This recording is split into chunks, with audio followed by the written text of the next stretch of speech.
Okay, yeah, we'll just start out like this. Yeah. All right. Jake, what was your last name? Nice background, Dalton. Jake, what's your last name, dog? Well, online I'm going by my username Jake Dayseeker. So Okay, sure, that'll work. Just have to have. Actually, no. I better not use that image. I don't want to get in hot water by Games Workshop.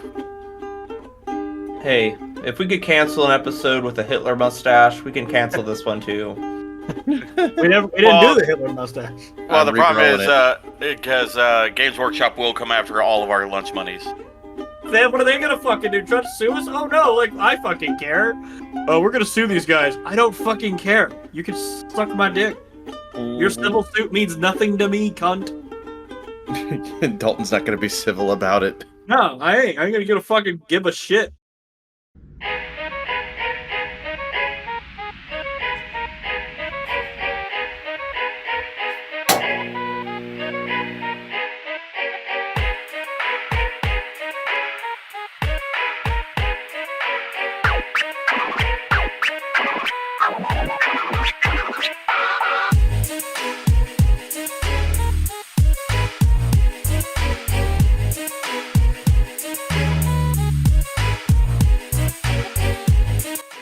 let's see.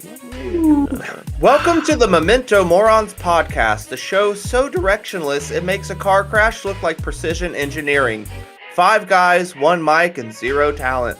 Let's break this landfill of group down like expired meat.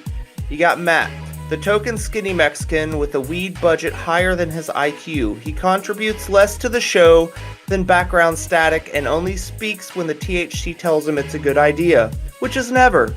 He's the kind of guy who thinks 420 Blaze is still a personality trait in 2025. Thanks ChatGPT, that's super mean. I'm so much more than that, he said with super stoner shades on right now. The He's also a bandana, the massive man bun whore. does not help either. And we got Jace. Imagine a loaf of white bread came to life and got addicted to Mountain Dew and JRPGs. That's Jace. This guy has the charisma of a dial tone and the energy of a coma patient.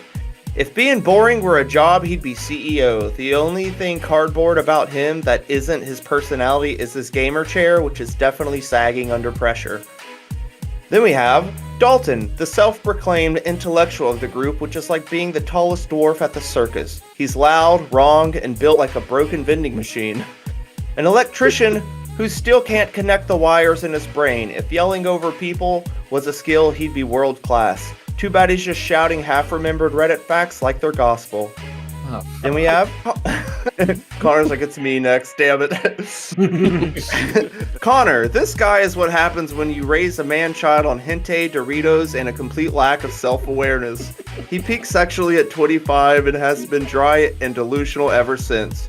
If you ever wanted to hear someone moan about anime thighs while dodging adult responsibility, Connor's your man. He's not in a dry spell, he's in a spiritual drought. Then we got Ben, the technical glue holding this asylum together, editing out some of the disaster but not enough to save it. He tries injecting interesting facts or intelligent questions like a high school teacher begging kids to care, only to watch the whole discussion spiral into dick jokes, hentai arguments, and incoherent screaming. Ben's playing chess while the others are eating the pieces. And then we have our guest today, Jake Dayseeker. He is from a band called Lazarus Complex. Check him out if you like some fucking hardcore metal. It's on Spotify, hell yeah. And so we're going to be talking about some music and shit today. But together, they form a perfect storm of wasted potential and unchecked stupidity, like a brain cell suicide pact that somehow made it to Spotify. The Mementomorons don't just drop the ball, they bury it, forget it, and then yell at each other for an hour about who had it last. That Sounds like a Letterkenny opening. so funny, dude. Yeah, that was good. For our listeners, Ben asked ChatGPT to roast the podcast, and it is very fucking mean, but it's fucking funny, dude. I think it roasted us worse than we could roast ourselves. Right? Dude, it actually, like, I actually really love the 5 guys, 1 mic, 0 talent. Like, that just gave me a new slogan, dude. That's fucking killer. Merch. Yeah, get that on a shirt. Like, holy crap. Yeah. That is an idea. Dude, no, the shirt I want from one of our quotes was, I'm not gay, I just hate Boston. No, it's I'm not racist. I just hate Yeah, I'm not Boston. racist. I just hate Boston. Yeah. And then on the back it could say gay. Who cares? But yeah, this is episode 137. We are kind of, ups and downs. We got a lot of hiatuses going on and other things in the fire, but we still like to get back together to make Ben mad. Yeah, so today we're going to be talking to our friend Jake about, his band. Also says /gaming stuff, so I guess that can just cover a wide array of things. But since he also is a musician and all of us love music, our last topic, which can go on forever because it's great, controversial musicians and bands, because Lord knows I got some shit to say about that, and I have like half other posters up on my wall anyway. So, discuss. Before you go on, proceed. I had to type in the roast of Mementomorons podcast, and it says it's so edgy it trips over its own hot topic belt buckle. Oh. Hey, I got my belt buckle from Rockabilia, man. It says they ask big questions like, "What's the point of existence?" Followed closely by, "Why doesn't anybody sponsor it?" We're being personally attacked. The answer might be because nihilism isn't great for ad reads. Hell yeah. We're pretty negative, man. But Oh, that's great. We're having fun with it. Just have some fun, get some laughs, chill with the boys. Because Lord knows I don't fucking see y'all unless we're podcasting, even though y'all game all the time. But I'm like, games and people are like, leave me alone. You could say we're type O negative. Matt's all like, social. Matt's all like, social interaction. Yes. Yay! Yeah. people. Rawr. It's kind of weird. Rawr. It's kind of weird how the most outspokenly energetic out of us is not a people person. It's weird. I know. I'm fine. I'm just super anxious. I'm anxious all the time, especially in crowds. That's why I'm like, if I don't like scream, like we just got done watching Anchorman 2, and like his black boss lady comes in, he's like, black. Black. I'm sorry if I don't say it, I'm gonna pass out. Funny. Okay, but yeah. Let's let our friend, our guest here, Jake, introduce himself. Kind of tell us a little bit about yourself. Talk about your band, your music, whatever. What's up? What's happening, man? Welcome to Mementomorons, dog. Well, happy to be here. Definitely off to a great Just start. happy to be here. That's fine. And it can only go downhill from here. Oh, hell yeah. Oh yeah, he's already that's on board. He knows the flow. No, I've listened to a couple of you guys' episodes too, so I'm familiar with the flow or Yeah. The banter. Call it a structure. Yeah. Yeah. We got structure like the Twin Towers. Oh, for fuck's sake! Hey, man, they great until collapse people fly into perfectly it. vertically. He's just putting it to you plain and simple. I mean, come on. Plain and Right. simple. Jesus Christ. Fucking hell. Jake, the floor is yours, my friend. Okay, so reason for the appearance on there for those of you watching on the video is I am primarily doing a lot of online content under a VTuber guys right now, but these guys are correct. I do have a band called Lazarus Complex where I do vocals, a lot of the production side of things, so mixing, mastering. So basically whatever you hear for the end product in that band is stuff that I personally took the time to mix down, make sure everything was all cohesive and sounded good for a final product. So I do a lot of that from my own home studio, and under the whole VTuber guys, I do my own songwriting from start to finish. So like instruments, vocals, mix, all that kind of stuff. I basically take care of that whole process. So that's my main wheelhouse, so to speak. And if I sound kind of nasally, it's just because I'm getting over a freaking sinus thing that knocked me out last week. Like Always Republicans. I crap you not, like I was pretty much in bed sleeping most of the day, like Wednesday and Monday for most of the day, like last week. I was that down and out. Those are the worst, because like, don't get me wrong, everyone likes taking a sick day from work, but when you're actually sick and you're too sick to like enjoy it, if you're like kind of sick, you threw up a couple times, got a day off, that's fine. But when you're like shivering in your fucking bed, like for me, it was just like nonstop pressure in my head. Like it didn't even progress to anything like chest congestion or anything like that. Like it was just pressured to massive the head point cold. where It was just I the could not infinite sit up loop straight for of a the while. opening of bum bum bum ba dum bum bum bum bum ba da dum. Bum, bum, bum, ba-ding, bum. So No it's Ice Ice basically Baby a to relieve me. It was basically a massive head cold for all week, basically. For the most part, I started getting better on Thursday, but yeah, so I've just got on the last dregs of that now. Honestly, I can totally relate to that because I took one trip down to Houston. 24 hours in Houston led to 3 days worth of fucking solid just death. Yeah, like pretty sure I burned like 30 hours of PTO this past week, so This. Yeah. It's also because you just went to Houston. Mm-hmm. Yeah. Yeah. Nothing else. The place where Came there's back- fucking traffic lights on the on-ramps. What the fuck? Hey, it's okay. They got the screw tapes, man. Fair Did they enough. finally finish It's like 45? if you already didn't hate rap No. music, you want No. it fucking chopped up. What about the Beltway? Is that done yet? No. Shit, no. That fucking NASCAR track from hell? Hell no. It's like asking if I-40 has ever done in Amarillo. Some bitch is never done. They're never done. They just slowly work on it and just bug you. They're doing that shit right outside of our apartment, man, and it is terrible. Last time when I went to band practice, my friends like, "Can you just walk across the road to Randall's? Because it took me 20 minutes to go 15 feet." So I'm like, sure, and I just walked a half a mile that way because it was quicker than him waiting in traffic to pick me up. Meanwhile, Matt be like, I don't know what y'all are talking about. Round Rock's pretty chill. It is chill. Me driving an hour to go to work Compared- 20 miles from my house. Compared to the middle of Austin, driving around Round Rock does not take near as fucking long. Even middle traffic, dude, you'll get where you need to go because it's not as huge or fucking congested. Yeah, like So regarding Lazarus Complex, dude, how long have you had that shit going on? since 2019, technically. Oh, legit.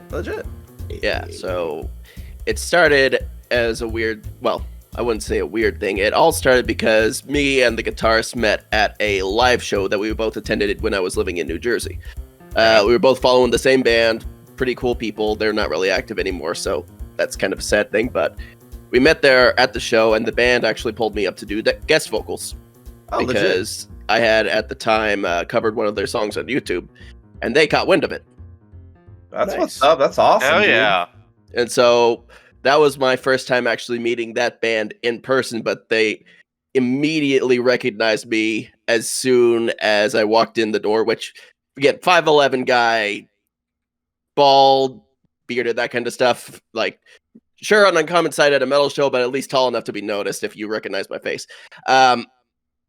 But yeah, so I got to meet them. They pulled me up on stage for that song in particular, and the guy who ended up being my co-conspirator in that band in Lazarus Complex was there at the show that night. And so like he and I started talking, just trading ideas back and forth.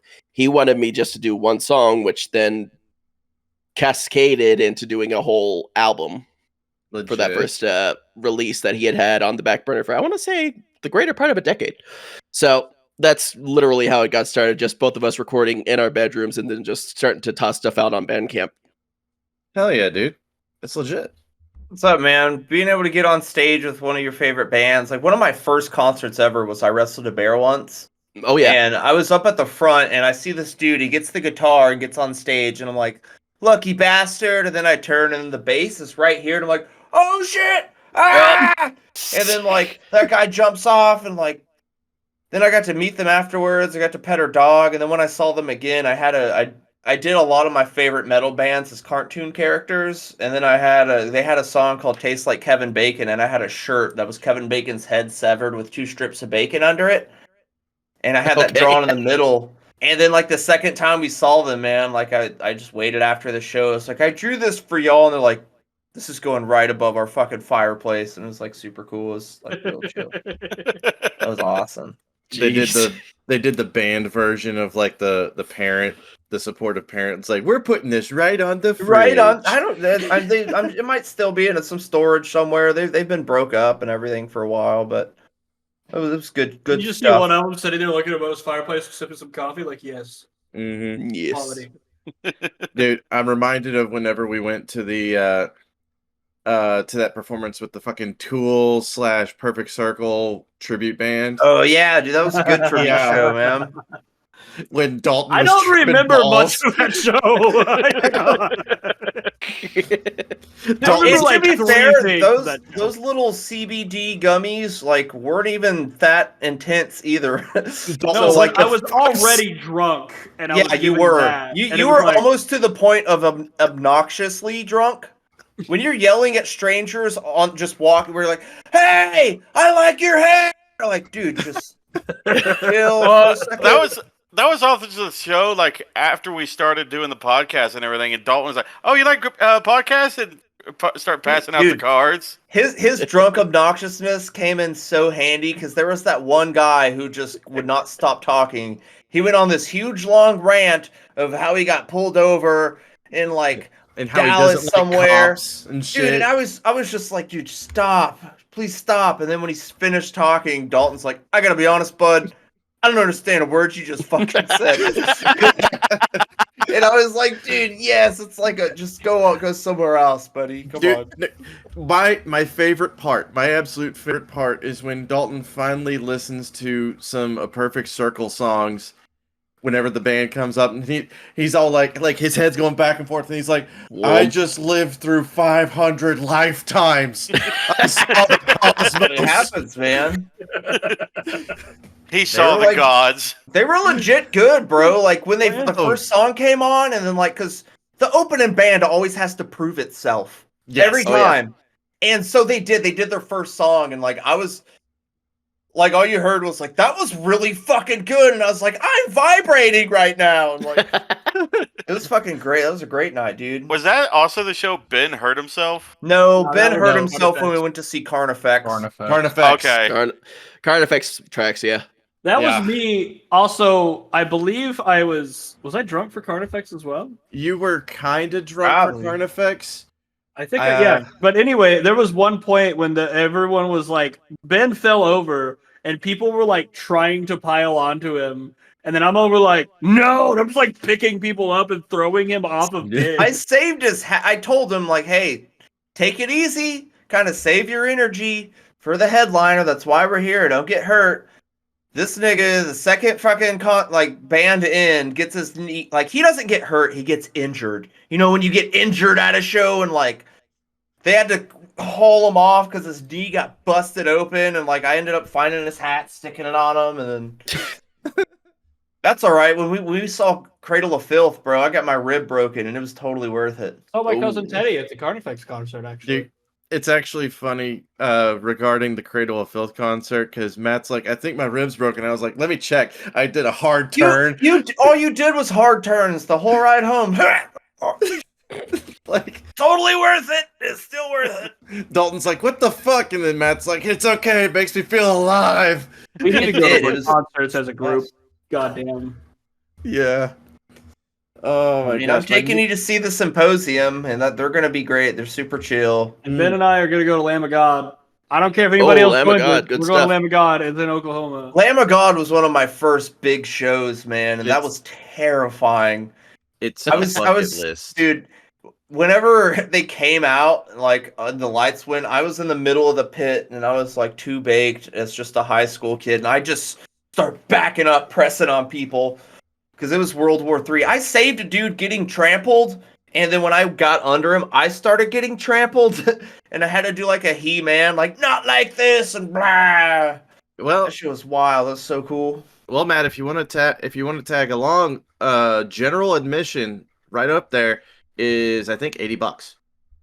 So I mean, hey, it's probably gonna be like 120, 130-ish. well, if you factor in I'm just saying, gas- service fees are always like 30, 40 fucking bucks. well, no, this is like from Ticketmaster.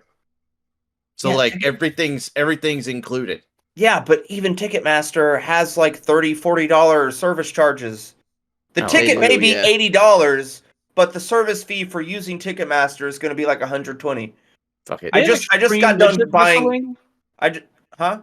What's they have up? They have extreme midget wrestling July 5th at Come and Take It Live. Hell yeah. Yeah, let's go. I have to completely cut you guys off. I was just scrolling down Come and Take It Live because I really like that venue. Well, Anyway. Dalton's going to try to go to that so that way he can find his future wife. Hey, Psycho Hey. Stick.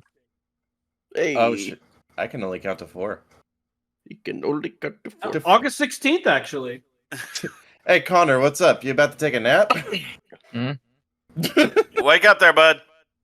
I'm Grab a here. brush and put a little makeup. Hi, this guy's a fade away. This shake up. Let's check up. Why'd you leave Why'd you the leave the keys on keys the up on the table? table? There you go. Here, Create go another read another fable. fable. You wanted You wanted to. That entire thing just gave me an aneurysm. I hope you all know That was called Syndrome of a Down. Kind of pivoting back to Jake. I've tuned into a couple of his streams on Thursdays whenever he's making his own music and everything, and he like every note for note he has his hand in it. Mhm. I didn't actually know how much went into it, and he kind of broke it down for me one stream that he did, and I was like, holy shit, I did not know that it was this involved. Like I knew it was involved, Dude, but I didn't know how bad or not bad, but how involved you have to be into it to get everything working. As a musician, like that's why I hate recording because it's so tedious and you got to do things over and over and over. They got to be perfectly timed. If you're off one half beat, then like you got to record the whole. Because Like you're I lazy. hate recording. That's why I like the ukulele because I could just hit it, do the vocals, good to go. There you go. Maybe put a third track with some background vocals. But Fucking like, throw And he's your ready Tiny for the Tim. apology video. Yep. But no, Jace, anything like with regards to music, with regards to video, there's a lot of shit that goes into all that. Well, like I fucking said, shit. I knew a lot went into it, but I never really got to see behind the scenes, as it were.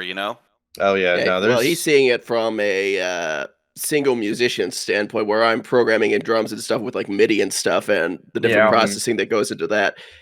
Add in like maybe 4 other musicians and stuff when you're trying to record for a whole band, and then you got a whole bunch of different stuff going on there, especially if people got attitudes.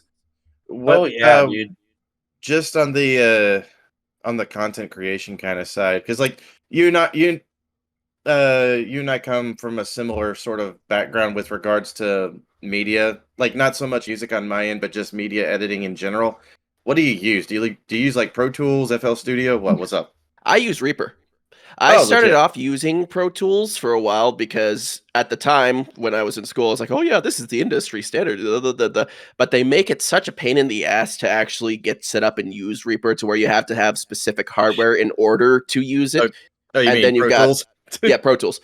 Like you have to have specifically identified hardware that's compatible with Pro Tools because Avid likes to, sell you that on top of the near $500 cost of Pro Tools at the time.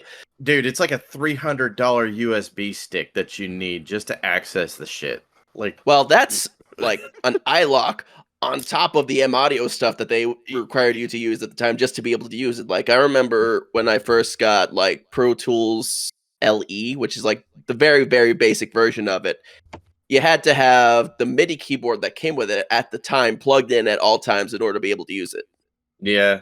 That's what I, you uh, need. That's like trying to play the new Call of Duty games. You got to fucking delete everything, download like 7 different files just to play one part of the fucking shit, and then it's like, oh, you actually need an update, and you don't have enough fucking memory to update this. You piece of shit. Go fuck yourself. Whereas Reaper, for as long as I've been using it, as long as you have some form of audio interface plugged in, so like you could even get like the little 1-input didgeridoo, and you're pretty much good to go with Reaper as long as you got like headphones or something like that to work with. Like you could work in the box on that thing from the get-go, just using a very basic audio interface. And I don't really need the iLock for anything except for like pricier plugins that I've bought to use with my stuff because they're nice to have. Yeah. I couldn't help but ask because I fucked around with Pro Tools a little bit whenever I was in film school, and it was nice, but it was like it came off as like a software version of a fucking Mac, where you have to have everything specifically branded, Pro Tools definitely has its strengths for certain things. Like there's Oh, yeah. one guy I follow on social media who does a lot of sound design work. And so the functions of Pro Tools he uses it for makes his workflow a lot easier. But at the same Mhm. time, the more he started messing with Reaper, he found all kinds of different fun stuff to play with on that end that might make him a full convert eventually. So I've done about, I want to say 2, going on 3 albums now, just working in Reaper with my plugins that I've already just accumulated over time. Yeah, sometimes the fucking Dollar General version is so much better than the fucking real version, man. Indie games, indie software, indie bands. Let's go. Well, here's the other plus side of it is if you really wanted to mess with it, you can do the trial version of Reaper like in pure perpetuity for as long as you want to. And the personal use license is only $60. Fucking legit. That's a drop in the bucket. It's actually cheaper than Vegas Pro that I use for this podcast. And yeah, for so like for the personal side of using it, I'd say the $60 is worth it. If you wanted to make a business using Reaper, maybe like $220 for that license. In the grand scheme of things, I don't think that's too horrible of a price. Well, compared to what other programs cost, like Oh yeah, they're like up in the fucking $500-$600 fucking range, dude. yeah, exactly. Sometimes even more. Like, let's see. I'm being generous. I am not like a rich person. I've never been a rich person. I've had like good amounts of money, shitty amounts of money, but I'm always like what's something right in the middle, or do you have a payment plan kind of fella? Yeah, exactly. That's where I'm at. Like to get where because like I was using Avid Media Composer as well in my video editing course to get everything, all the bells and whistles. An annual subscription will run you $540 a year. Like, that's a whole ass fucking gaming PC. That's a budget gaming PC per year. Yeah. Per year. That's the big thing. Like, yeah, that's the fucking big thing. I'm like, nah, fuck that noise. I'm cool with my Vegas. That's done. honestly, So- like I've been messing with DaVinci Resolve 19 for my editing recently, especially for my short form content. It is so simple to use. Oh yeah, DaVinci Resolve is legit. Any of the black, just on the film, like not to fucking go autistic with the fucking film shit, but the Blackmagic cameras are honestly a whole other level. Like you could think of a camera, a 4K cinema grade camera that is actually Netflix certified, I believe. Last time I checked, that you can have in a cargo pocket. Like he's going autistic with it. Oh yeah, I'm going autistic as fuck with it. Sorry, I'm looking at like a bunch of different metal bands that are coming to Texas this year, like Cannibal Corpse, Hailstorm. Yeah, Baby Metal. They are doing their headline tour, but like I just got done seeing them with freaking Carcass and Meshuggah. Yeah, but I mean, there's nothing that says that we couldn't all gather together to go watch. Meshuggah was badass, dude. They came out scary, dude. They just came out like Vikings and stared at the crowd the whole time, like pay attention, and you did. And then they are these lasers bouncing off, and bam, bam, bam. I mean, they basically got a lights guy who is pretty much just as rhythmically capable as the musicians in the band. Dude, I was not expecting the lights, man. I don't listen to too much Meshuggah, and I know they have like a lot of like polyrhythms over other rhythms, so the sound needs to be on point or it's gonna sound muddy. And dude, it was perfect. And then the lights start, the like lasers are shooting and bending, and then it was incredible, man. It was a badass show. Oh, they have been a legit force in the metal scene since the late 80s. That's how long those guys have been around. What was cool, because my homie bought me the tickets, because like Cannibal Corpse was playing with them, and then like also Carcass. I've seen Cannibal Corpse before, because I'm a death metal kind of guy, and I love Carcass, so it's cool to see them too, but I don't listen to as much Meshuggah as he does, but he doesn't listen to as much Cannibal Corpse as I do, so when it was like, check it, it's badass, ain't it? Like, it's badass, that's badass. It was badass. It was two worlds coming together, basically. Oh, yeah. We can go to listen to Katy Perry. Katy Perry. Isn't she a retired astronaut or something? Fuck. Apparently, Metallica's also coming to Texas. Honestly, say what you will about Metallica, not bad. Not bad. They got some jams. Absolute shit. Dalton hates Metallica with a burning passion. That's fine. You can have bands you hate. Mm-hmm.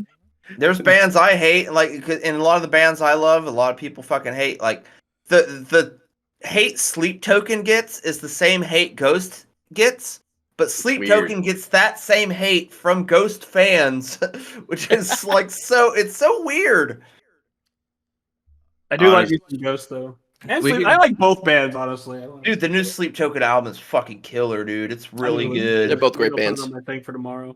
Oh, for Nice. Yeah, sure. me and Devin, my wife Devin, we just got tickets to go see the Skeletor, and because like I was gonna just get us nosebleeds like $50-$60. I knew it's yeah, it's this the album's called Skeletor, so they're calling it Oh, okay. Skeletor. But yeah, I was just gonna get us like $50-$60 nosebleed tickets. I knew it was gonna be like 150 something. She's like, "What? Just try to get like a little better seats." I was like, "Okay." So I went to like about $95 to $100, and it came out to like over 300. And I was like, "Actually, that's like 300." She's like, "300? Okay, that's fine." I had that put back. Go ahead and get them. I'm like, "Are you serious?" Like, Aw. so now we got some fucking first balcony fucking seats to see the new Ghost. I can't fucking wait, dude. Friggin' splurged a little Very bit. excited. Ghost kicks Very ass, man. I excited. think they're more than a band, dude. Honestly, Their experience. they kind of are, dude. They got a whole lore behind them. There's like a bunch of YouTube videos that builds on that lore. The movie that came out that was like 2 concerts, like built on more of the lore, and like now the new Papa turns out to be like the twin of the previous Papa. Like, dude, it's beautiful. Yeah, The you amount can't of- fault Ghost for like their presentation. They've always been on top of it from the get go. Dude, it's theater. But I think the reason they get a lot of hate is because like they're not metal. I'm like, there's totally metal shit in there. Not every song is metal, but like, who gives a fuck, man? They're like a satanic blue oyster cult, just with a little more sass. I mean, honestly, like, have they not listened to like early Ozzy? Like, come on. Dude, for real. Like, if they're not metal, then you're gonna tell me fucking Black Sabbath isn't metal. They're not screaming, It's but just- that shit's fucking heavy. No, they're not. I mean, They're not I mean, War Pigs. Let's face it. Would War Pigs be considered metal at this day and age? Yes, 100%. Well, no, Black I'm just Sabbath saying. I'm gonna fight. Just Black Sabbath will saying. always No. be metal. They are the first. If you're getting anyone into metal, Sabbath where it started. Yeah, there Well, might have been yes, some shit yes. screaming Jay Hawkins and shit before that. But go fuck yourself. Intro to metal will always be Disturbed. That is always intro to metal for Well, me. okay. For the basic bitch who just wants to catch up to modern listening standards, Disturbed. But if you Yeah, that's want what to, I'm saying, yeah, if you want to go through the chronology of metal, then you start with Sabbath. It's all Yeah. always comes back to Sabbath. I just don't like Disturbed, so It's It's just Is it fine. because they talk about your wife? Devin, 1 of 11. But the honestly- guy who did Sandstorm is coming into Austin like next Oh, Saturday. Darude? Yeah, Darude? Darude. Yeah. legit. Next Why Saturday. won't, Anyway, I'm he sorry, be, go. why won't he be nice? Because But You're a regular old Douglas Bubble Trousers. Hey, the Grateful Dead. I don't have much to provide today. I'm kind of just here. I'm gonna be real with you. You need like a warm cup of tea you hold with both hands. he's I like, mean, I could get a warm cup of coffee, but the only 2 mugs I have available since I haven't washed them yet is literally the nude one of One Piece and one of a Japanese geisha with her butt hanging out. Both of those. So I don't want to sit here and be fire. like, "This is good coffee, tits and ass." so That was you the don't want best. to prove ChatGPT right. No, I don't want to get us. Why No, is I don't want to ChatGPT get us. I don't want was to get us right. in trouble over a fucking mug. Bro, Dude, podcast different than Twitch. yes. Different If than all else fails, he can put like a little sticker over your mug. I gotta say it- this. Seether being in Midland, Texas makes the most sense This out of year is everything in quite the world. This seems like the exact kind of place that Seether would be great in. See, I that's hate them. that's kind of like I always just call it saving Seether Nickel Down, because all those bands sound exact. It's when people hear metal, they're like, oh, it sounds alike. When I hear like butt rock and like grunge, it all sounds alike to me. I don't know. I It's listen all to the South same Park Cowboy fucking the whole band. thing, same time. The thing I'm No, hearing I don't- nowadays when it comes to those bands, and Ben, forgive me, it you're sounds people call it divorced dad metal. Yep. Yeah. Don't forgive him. Shun him. Shun Ben. Shun. Shun the non-believer. One moment. I need to look. Speaking of butt rock, as he calls it, I need to look something up real quick. Sure. No, they haven't come out with ends it up yet. on anime booty. It has been 1 week since you looked at me, you got it on the sound of child. I said, I'm sorry. There actually was a. Jesus, hold on. I'm trying to do math. I'm not good at math. Bro, me and Jason Well, I went mean, over this already with you. Obviously, I helped you with Construct 7 earlier today. It has been 7 months since Breaking Benjamin released a single, and every Friday I pray that they have news of here's the new album or here's Bro, the new every single. Friday, me and But Connor they are never complaining. do. We're just like, where is it at? All I When we have commit left, again. all I have left to comfort me is Sleep Token and Slaughter to Prevail. At least they're good Oh. bands. STP? And the last time I saw anything from Slaughter to Prevail, they made a song literally about the MacGuffin from the Berserk universe, and then the lead singer went to a zoo in Russia and roared at animals, and a lynx looked at him like he was fucking mental. Literally just... Well, if you want an update on that, they did recently put out a new single, Mhm. Russian Grizzly in America. I heard saw that the one. It was video. okay. And my the next album is confirmed to be Grizzly. There's a new fucking. I just saw the music video for it yesterday, but the band's called President, and it's a dude in like just an old person mask, like Yep. dressed in a suit, but like it's very Sleep Token esque. So like, I mean, judging what I know now, if you want to start a band, wear a mask. If you want to start a YouTube channel, have an animated character avatar. I'm seeing all those everywhere now. But yeah, President. That's the name of the band. They just came out. That there's actually pretty fucking legit. So Yeah, I've seen some word going on around about that. Oh, yeah. it makes Hell me yeah. think of like Papa 2 without the makeup from Ghost and like the ritual video where he just had the tiny mustache. I still can't remember exactly how I found out about Slaughter to Prevail. I really think it might have been Spotify one day. I was just looking at stuff, and then there was random just like recommendations for you, and then I just heard a song called Baba Yaga. I'm like, oh yeah, that legend thing, Slavic. Yeah, record. around That's that, cool.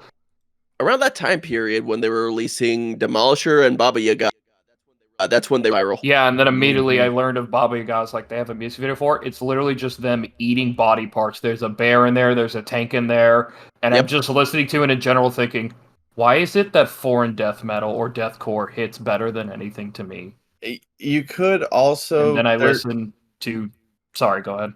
No, I Yeah, was just keep gonna going. say there's also a potential parallel with your playlist searches because you're a bit of a Mick Gordon follower as well, weren't you? Possibly, A yeah. bit, yeah. And I mean, he Yeah. did release a song called Kingdom of Storm and Thunder, which he called basically Argent Metal, which is...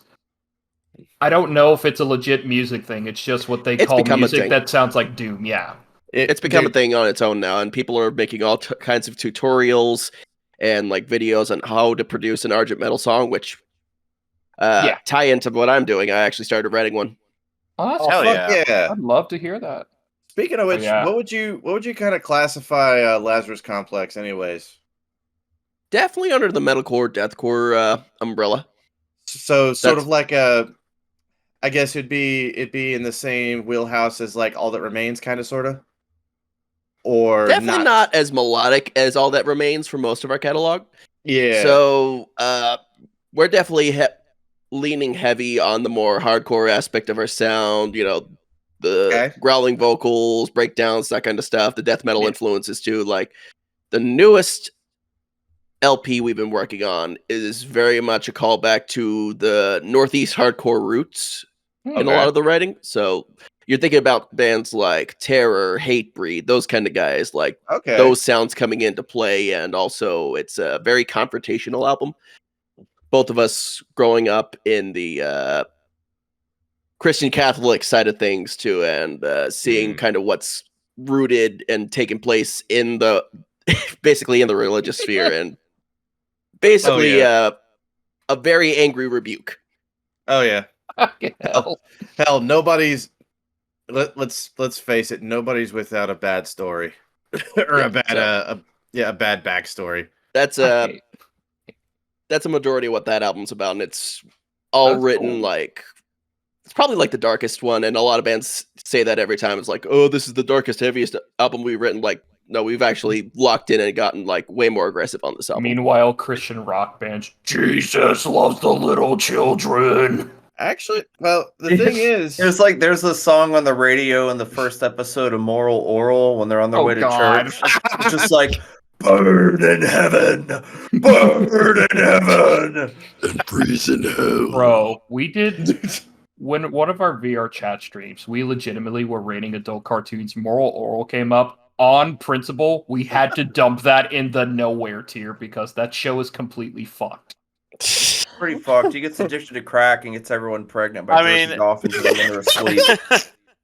I mean, it's not as. I mean, honestly, some of the more fucked up shows that I've seen, I would honestly watch Mr. Pickle before I'd watch Moral Oral. I love Mr. Pickles, but it's just such a crude, like low effort. Lowbrow, yeah. It's very lowbrow. But But once it gets to like towards the end of season 2 and starts like connecting dots from like season 1, you're like, oh, Yeah. it became a show for a second. Okay. Yeah.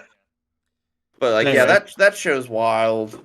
Apologies Actually- for getting us off topic. Let's get back on it. Nah, it's all good. You got fucking camouflage Dan over here trying to go into the Yeah. fucking fruit stand. That's what I appreciate about fruits. I still remember one of the first times Jake actually sent me a link to some of his earlier work with Lazarus Complex and everything. And it was really cool, and it was one of the first times I actually listened to metal after my buddy Nate passed a couple of years ago. Yeah, I don't know if I mentioned that to you or not. But You didn't. he was the one who actually got me into listening to more heavier stuff. So, granted, this is also back in high school. So, What were you listening to before? Some say love it is a razor. Well, you also got to remember, I was also a high school kid in middle of nowhere, Texas. So, Okay, so country music. A lot of it growing up was country, and then I started growing up into rock after one of my cousins showed it to me. But Nate was actually the one who got me into some of the metal that I still love, like Demon Boy Gear, Cradle of Filth, Camelot. I want to say Nightwish. Nightwish is a good one. I do remember me and him actually went to a concert, and I think I might have mentioned this to you, Jake, once upon a time. We actually went to it was the Diamond Ballroom in Oklahoma City when we were living in Woodward. Mm-hmm. And we actually went to go see Camelot because they were opening for Nightwish. Oh. And this was after Roy Khan stepped down. Okay. So it was the I can't remember his name, the singer that they got after Roy. Tom Karavic. Yes. We're the whole time, a lot of it was from Ghost Opera. Mm-hmm. A couple songs were from the Black Halo. 2 of them were from Epica. And everyone just demanded an encore, and of course they had to come out with March of Mephisto. Yep, that's a classic. And the guitar pick that I actually sent you for Christmas was the guitar pick I got from that show. Aw. So I was like, you know what? If anybody would appreciate this, it'd be Jake. That's what he appreciates about you. I was still halfway expecting that to take like a huge left turn. Like, so I went to see Camelot. I ended up getting a train ran on me by the Wu-Tang Clan. But no, our buddy Josh was supposed to go with us originally, but he wasn't able to. So, and by the time Camelot ended, it was it was already 11 o'clock at night, and we had like a 3-hour drive back home. So I was like, No, keep going. You're good. So I was like, I saw him, in the intermission between bands, and I was like, what do you want to do, man? Do you want to go home or go ahead and stick around for Nightwish? It's like, well, Josh really wanted to see Nightwish, and we wanted to see Camelot. Let's just bail and get out of here before the traffic gets real bad. And I was like, bet. So I took, oh, hi, Lehman.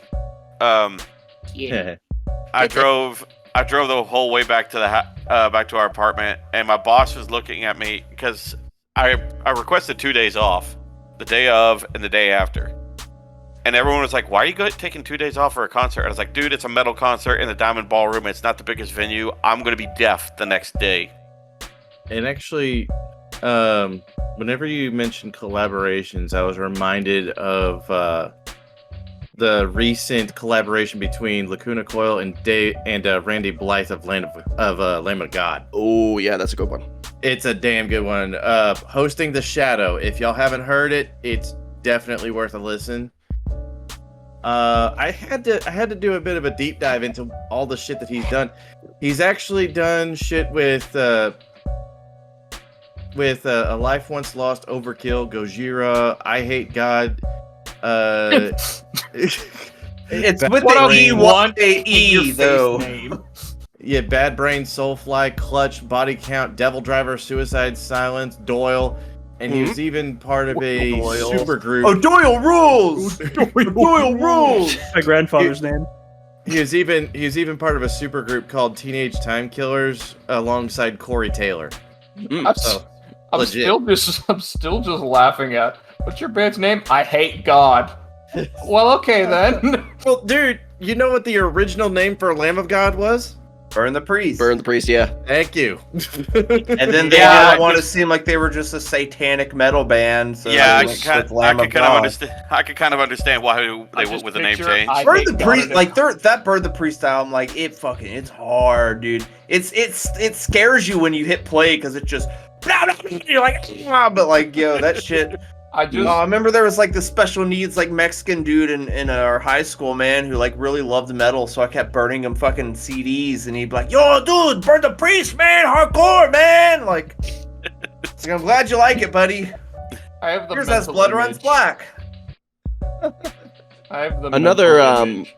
collab I'd probably name for Randy's list is he did a great song with Metal Allegiance called "Gift of Pain." Oh hell yeah. True. Who were we talking about? What? Who died? What? Randy Blythe, Lemmy singer. Yeah. Yeah, that guy went to Russian prison for murder. That's hard fucking core, dude. What? I don't think it was Yeah, Russian. dude, at a Russian show, a fan kept being belligerent, was climbing on stage, and he pushed him down, Russian? and the dude fucking died because he busted his head open, and he got locked the fuck up in a Russian prison, bro. He wrote a book about it and shit. Oh yeah. Lead singer of the band Lamb of God was arrested in the. Oh, that was Craig. It was Czech Republic. It was in the Czech Republic. Not in America. He 2012. was arrested in not America for killing somebody. That is the most Fucking North prick. American education moment in this podcast. Dude, what was neat about because like with Randy, I got to see them after they made the Wrath album. Yeah. And because I remember seeing the Redneck music video and he was bald, and I was like, I don't like bald Randy. And so at the show when they started setting up, he had a hat on, he was bald, and I was like, damn, bald Randy. And then whenever they started playing, he took the hat off and he just had the top part, and it just fell in front of his face, and I was like, yes! So metal. Hey, say what you will. Redneck goes fucking hard though. It's a great song. That was Yeah. the best $40 I've ever spent. We got to see freaking Children of Bodom, As They Lay Dying, Municipal Waste. There's one fucking more. I don't really know them too Burning well. Body. Huh? No, Not a Burning no. I Body. got to see a With part of Burning Flaming Body Person. with Carnifex the first time. Yeah. But no, that was a fucking killer. Yeah, we got pulled over twice on the way home because we were so baked that we kept going down the wrong way on one-way streets, and like, sorry, we're trying to get home. Oh gosh. Ben, are you good? I'm Who, gravy, me? dog. You were Dude, laughing. I was laughing. I'm always laughing. No, Dude. not you. Ben was laughing Oh. randomly. I was confused. Oh, dude. it's just good shit, man. I So the- love music. I We love all music. do. And I also like this, even though I wish I got the non-sugar free version. It's the I've alcohol- only seen the non-sugar free version. What's that? It's the hard like Baja it's Blast. Baja Blast, alcoholic Baja Blast. Yeah. But I only see it without the sugar, which is like, bitch, I'm an adult. I want the sugar, damn it. It's like Yeah. it's like a Baja B. I just got reminded of it. What? I just got Yeah. reminded of an old album. I don't know if any of y'all will know this band. If anybody, Jake might. And I got gifted this album by my buddy Nate. It was by a band called 6 Feet Under. Oh god. Oh god. 6 feet under. Oh god. Okay. All right. Are we doing yeah, this? he Let me gave take me my the- earrings off real quick. He gave me the album Commandment, if I'm reading this right. Oh gosh. Hang on. All right. Let so me make sure I'm thinking of the right band here. 6 feet 6 under. Feet Under is the band that Chris Barnes, the original vocalist for Cannibal Corpse, went off and started. Yep. Because they kind of just had a falling out. Everything was like, look, you're doing this. We're writing stuff like this. Get that Corpse Grinder guy. And then now Cannibal Corpse is Cannibal Corpse. And freaking 6 Feet Under, like, they got some good jams. I do like the music. But he has this vocal, like, it's like a Gilbert Godfrey screech. Oh, you mean like, the AC/DC Goblin voice? No, it's not even that. I can replicate it. I can replicate it. Do it. Do it. If the mic picks it up. Yeah, it's like it sounds like when your car won't start. It's just bad. It's bad. I bathe in the blood of virgins. Like, he's not kidding you. Like, literally, when he's going for like those highs, he can't do his highs anymore. He just goes. There's a whole compilation on YouTube now that you guys should check out. Like, don't get me wrong. Like, the first 4 Cannibal Corpse albums, they're like, bro, like, Butchered at Birth is still one of my favorite fucking album covers. Come blind. When we got to see him with Meshuggah, man, I got a fucking poster flag hanging on the back door. That's the Tomb of the Mutilated, where that one zombie's getting eaten out by another zombie. But I had to have it folded so it fit on the door, and I showed my 9-year-old son, and he was like, hold up, it says Nibble Orps. Like, there you go. I was like, hell yeah, that's my kid right there. Fuck yeah. That son is just absolutely fucking hilarious. I'm not gonna lie, I kind of love the song titles for 6 Feet Under. Feasting on the blood of the insane. You know, just fucking epic. The only thing I remember, Feast on my blood. the only thing I really remember about that song, I don't know if it was like one of the more popular songs on it, but I just remember the song "As the Blade Turns." That's the only bit I remember from that album. They do got, like I said, some of the music's great. I still like his vocals, but I also hate his vocals when he does shitty vocals. Also, Jake, that fucking thumbnail.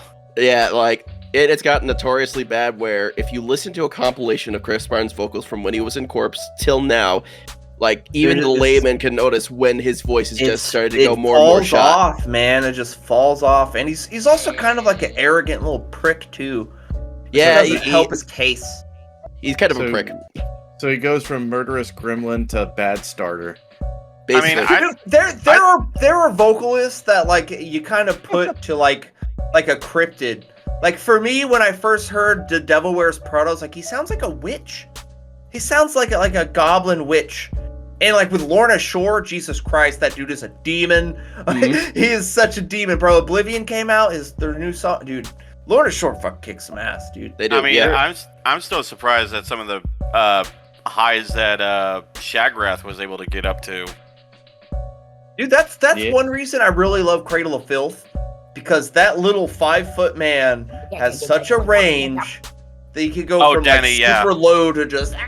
Dude, Danny Filth, when they finished with Hallowed Be Thy Name, I had chills. Mm-hmm. I had fucking chills. It was I like, broke a rib and I was totally fine with it. That's how good they did. I still got the videos. That was fucking beautiful. Yeah, Jace, this is... I don't think you've seen this. I put an OtterBox around my fucking phone and I used it as an action cam in the pit. Oh no. I was like, yeah, I don't think you ever showed me that footage, bro. I am actually so fucking stupid right now. We know. Ben said, "Oh, I used an OtterBox. What sound did I make in my head? The sound of a fucking seal." I get it though, because as soon as you were making your statement, I was like, "Arf, arf, arf!" Like it's a seal. Otter, arf. It kind of fits together. My brain makes the connection. Dumb. I'm all about dumb shit. Dumb shit makes me giggle so fucking much. As to you talking about Lorna Shore, I know you've compared them when I talk about Slaughter. You compare them to Lorna Shore, and I need to listen one day to Lorna Shore to see exactly the comparisons, or at least the vocal thing. Like, there's like a lot of like blast beat type, just lots of just a train of sounds coming, but there's also like a lot of strings behind it as well, so it flows. But like he also does these super high like animal, and then he sounds like I don't know. That's how I feel with official genre explanation I can give you, Connor, is that Lorna Shore leans heavier on the black metal side of things. So they're going to lean more into the orchestral sound, like the really ambient spaces when they're just filling out sounds. A lot of the high screech, that kind of stuff. A lot of fucking blast beats. Slaughter's gonna dig more into their hardcore roots and deathcore roots, so you're gonna get a lot more chugs and stuff going on there, especially when Alex is hitting some of those lows. I'm still baffled to the day I listened to Viking, and I was like, this is going good, and then the man just pulls out a crocodile bellow, and I'm just like... You came to see Carnifex with us, man, which is, like, beautiful for me. It was, I did enjoy a bit of it, it's just... My autistic brain was overwhelmed with it, or something like that. And I'm sorry I didn't get to see it all, but it was still fun. It was still fun. Of course it was. You're with your boys, man. I still love it whenever Connor was getting into the groove with everything, and I saw his head starting to move and everything, and he was just like getting pumped up, and he's like, maybe I should go in the pit, maybe I should go in the pit, maybe I should go in the pit. Then I get knocked over by this NFL linebacker looking motherfucker. He's like, nope. Well, you gotta remember, I also have osteopenia, so I'd rather not break a bone just because a man was vibing with the music a little too hard. Oh, good. Bro, I'd be looking like Darth Maul when he's doing the pacing. That's me, just in the middle of the circle, like waiting for the shit to go down. Like, I'm Qui-Gon sitting down, meditating on what I should do.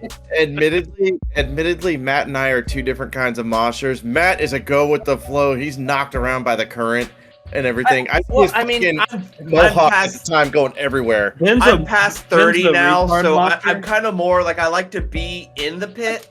I'll do my little rounds, but I usually like to kind of like keep everyone together, help people when they fall down, but also because at the edge of the pit, there's air. You could breathe. I get sweaty. I move. Even when we went to see fucking Cannibal Corpse and Meshuggah, man, I was in the seat there just headbanging, and the guy next to me was like, I'm so sorry for just constantly hitting you with my hair. Yeah, that is something. Matt is a dad mosher. Whereas at the moment, yeah, but I mean, like, because I saved my energy for Carnifex when we went. Mm-hmm. So when that shit happened, bro, I was just doing the pacing head, like, yeah, motherfucker, I came here for this shit. This is what I'm gonna fucking do. And then I ended up getting fucking elbowed in the ribs, and I was like, no, I was so careful. What happened? This reminds me of the fact that at Metal Con, you could see people with the most vile of shirts. Like, I still remember the guy at the Carnifex who had a shirt of a woman who was pregnant, but she was like smoking. I almost said smoking beer and drinking cigarettes, but she's basically just like, fuck it, let the baby die. Yeah, it was and then like, at other do points the you'll heroin, find the... like, yeah, shoot the drugs, like, fucking do the heroin, let the baby die. And I was like, that is, like, I'm offended. I don't get offended. I got fucking a zombie getting eaten out on my wall, and I'm like, oh heavens! But yeah, even liberals would be like, that's too much. But then the duality of a metal concert is you can usually find some of the most sincere people who just want the same thing as what you're there for, to have fun. The metal community, when they're not gatekeeping and being dickholes, is like a family, dude. We're all here for the same thing. We came to have fun. When someone falls, you pick them up. Travis Scott, they don't give a fuck. At rap shows, people get shot. I'm literally I might go to my first rap concert because right in Round Rock, it's like 10 minutes down the road from me. Like all these old school 90s Houston rappers, like fucking Devin the Dude, fucking Paul Wall, Lil Flip, all this shit I grew up listening to. Devin the Dude. I bring that up all the time. He got one song like, how'd you got the nerve to come and take the herb about my doobie ashtray? Why'd you do me that way? Like the nerve of some people, man. The way Connor was describing that shirt, it sounded like a controversial band. Yes. Oh, it was fucking Loot Lee, and it was. I love Cradle of Filth. I do have like 2 or 3 shirts, but I will never buy the nun masturbating T-shirt. I can't do it. I'm sorry. I still have a limit. I still believe in God and Jesus and everything. So like masturbating crucifixes, I'm not gonna wear it. I'll watch. I just got done watching The Exorcist. Like, I'm just like Matt's all like, I'm a good Christian boy. This last hour, I beg to fucking differ. All I'm picturing now is Matt looking at a picture of a woman touching herself, going, "Yeah," and then all they do is put the little nun hood on them and be like, "No, take it off." Look, Catholics got it wrong anyway. They're praying to the Jesus's mom.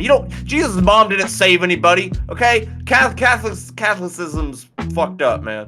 As much as I want to talk about Catholicism, man. Yeah, Ben. as much as I want to talk about a band that I just thought of because Matt mentioned the whole nun thing, it just reminded me of Powerwolf and their song "Sacramental Sister," which is just about a nun being the absolute worst. Powerwolf is Ghost if they were werewolves. Yeah, So- they are. I will agree. Absolutely, dude. I like it Before still. I I like it mention still. before I mention my artist, might I counter with Matt's fucking bullshit? You say that shit, yet one of your favorite movies has Jason Mewes going fucking neck deep into Carrie Fisher's muff as she's playing a fucking nun. I don't He care about spends Catholics. money. Catholics, I don't care. You can make fun of it. Like you can make fun of it. That's fine. The one episode I skipped during South Park is Christian Rock Hard because once they start like literally just saying "fuck God," I'm like, all right, like. Oh, the Face You know, Plus One maybe episode. maybe I could do without that. No, that's Would just they? Cartman saying he wants Jesus to touch him. A woodland critter Christmas. They actually made that episode because they were gonna just make a Christian band and rewrite the songs like that, but that was too much money and effort to do, so they just made that as one of the episodes. Yeah, the So- Faith Plus One episode. Yes, dude, that's fucking gold, dude. It's I've great. actually got a this one's honestly a bit of a heartbreaker for me in a musical sense because You're a heartbreaker. one of my all-time favorite bands, one of the bands that I listened to that was beyond the scope of what I was raised with, because like I was raised with Nine Inch Nails, Metallica, fucking AC/DC, Marilyn Hey, Manson. Fuck you. You just said that because Metallica's in there, you bitch. I don't know, Marilyn Manson. Marilyn Manson got some jams, dude. Considering who he is, you know what? Yeah. Gay metal, yeah. Well, the thing is, I was more in line with Nine Inch Nails in that regard. No, yeah, It was- Nine Inch Nails is great. I like them. Yeah, Nine Inch Oh, Nails yeah. is fucking amazing. But then one of the first, like, I got 2 CDs to call my own. One was Linkin Park's Hybrid Theory. Everybody fucking listens That's to a that fucking shit. great album, dude. Yes. I don't like anything they did after that, but that album registers with me. And the other one is perhaps the worst album that was ever made by the band, but I don't care. It still has member berries for me. Is Shadow Zone by Static X. Members. Ooh. Yeah, you know what I'm talking about, right? One of the, and this is where the controversy comes into play. The lead guitarist at the time was named Trip Eisen. Oh, Yeah, Okay. Jake, you know what I'm talking about, right? a little bit. Go on. So this guy, Trip Eisen got, he's a diddler. He's a fucking diddler. Oh, Wonderful. Dude, every band in the 70s and 80s like fucking married 16-year-olds, dude. They're all garbage people. Dude, no, Static X was part of new metal. They came out. I know. Out, I'm just saying that like it's such a problem. Oh, It's yeah. everywhere. like I believe they The lead singer for the Lost Prophets. If you look at the fucking shit that he went to prison for, it is Yeah. disgusting. Touching kids. Dude, he Yeah. wants to like destroy babies, like infants. Garbage But no. person. fucking Continue, Crush sorry. babies. fucking Trip Eisen though. In 2005, he got busted for indecency with a fucking minor. He gets off on probation, only to be caught. I think not even 36 hours later, basically trying to have his way with a 15-year-old in a car. I think he was just getting off on minors. Oh, I'm you got no sorry, pushers. I'm sorry, Ben, but you said he gets off probation. I'm like, and then he gets out of probation. Damn it. Getting off on minor. Sir, if you stop jerking off, we'll let you out of jail. Please, thank you. Go. But I find myself kind of I'm just like "Urgh," because he was the lead guitarist for Static X at least around Shadow Zone's time frame, and then whenever Project Regeneration came out in the 2020 time frame where they were resurrecting a lot of Wayne Static's shit that he was working on before he passed away, some of the best fucking songs had fucking Trip Eisen's name on it. I imagine Wayne Static's fucking like casket had to be just a little longer for his hair. Oh, apparently it took like almost an hour each time to fucking do his fucking hair up and shit. I've seen video of that when he was doing it. Yeah, I've had mohawks for years. I've done Liberty spikes. It takes a village. Matt, I will be okay with taking time to do this, but I won't be okay with taking time to edit video or to make my own videos. Absolutely not. Once I make my shit, I'm good to go, man. Then I gotta like. But yeah, if I'm not mistaken, one of my favorite tracks that they resurrected, which I think they used to premiere the Project Regeneration shit, Hollow, had, like, bear in mind, the fucker didn't play it. They just took the tabs that he made. But Trip Eisen made the tabs and everything, so I'm like, fuck, I'm conflicted. I love this song. I hate that fucking piece of shit. Who cares? I fucking hate Michael Jackson as a person, but if you can't fucking move when some of that shit comes on, like you gotta separate the art from the artist at times, dude. Yep. Never. It's like I said that one time. Never meet your heroes, but maybe give your enemy a look. I'm not even a huge Static X fan, but my favorite part of them coming back was the dude. The lore is they resurrected their dead fucking lead singer and vocalist, and his outfit looks incredible, dude. He's got like glowing eyes. It's all fucking like that's badass, dude. You know who they have as their actual lead singer though? Pauly Shore. No, Edsel Dope. I don't know who that is. Pauly Shore would be significantly more funny. lead singer of the band Dope. So that's why you Yeah, always okay. see Dope. Right. You always Pauly see Dope playing before Static X. That's because Edsel Dope is doing the vocals for both bands now. So I mean, Fair. They're a decent band. I got nothing against it. I'll definitely go see Static X. I wish I saw them before Wayne Static fucking passed. Yeah, that's big regret on my part. Hey, I too. wish I could see Queen before he died, but I wasn't even born then, so. I was literally born the year Freddie Mercury died, and I hold that as a personal. This baby has AIDS! Jokes How on you, did that bitches. happen? 80s kid. You got She's you a got, killer. What, 3 80s kids in here? Yeah. I know Jake is older than I am. Yeah, I was Actually, born in oh, 1989, so it's like at the tail end of it. Yeah, You're not how old are technically you in 80s bunny kids. years? Being born in 89, you're not an 80s kid. You're still a 90s kid. For sure. Connor, did you just ask him how old he is in bunny years? Because I didn't know if he'd like willingly say, "Oh, here's how old I am." So it's like, "How old are you in bunny years?" Well, Connor, I'll just hop to it. Either way, Well, both Connor, of let them me work just really hop over well. here and get my calculator. Let me just go ahead and do that. Later. I forgot he could actually move his model. It's just gonna be a minute, guys. You scared him away. I just hope he fucks like a rabbit. Oh, for fuck's sake. Bitch, just call me Thumper. He's bouncing off my booty cheeks. I love the way he rides.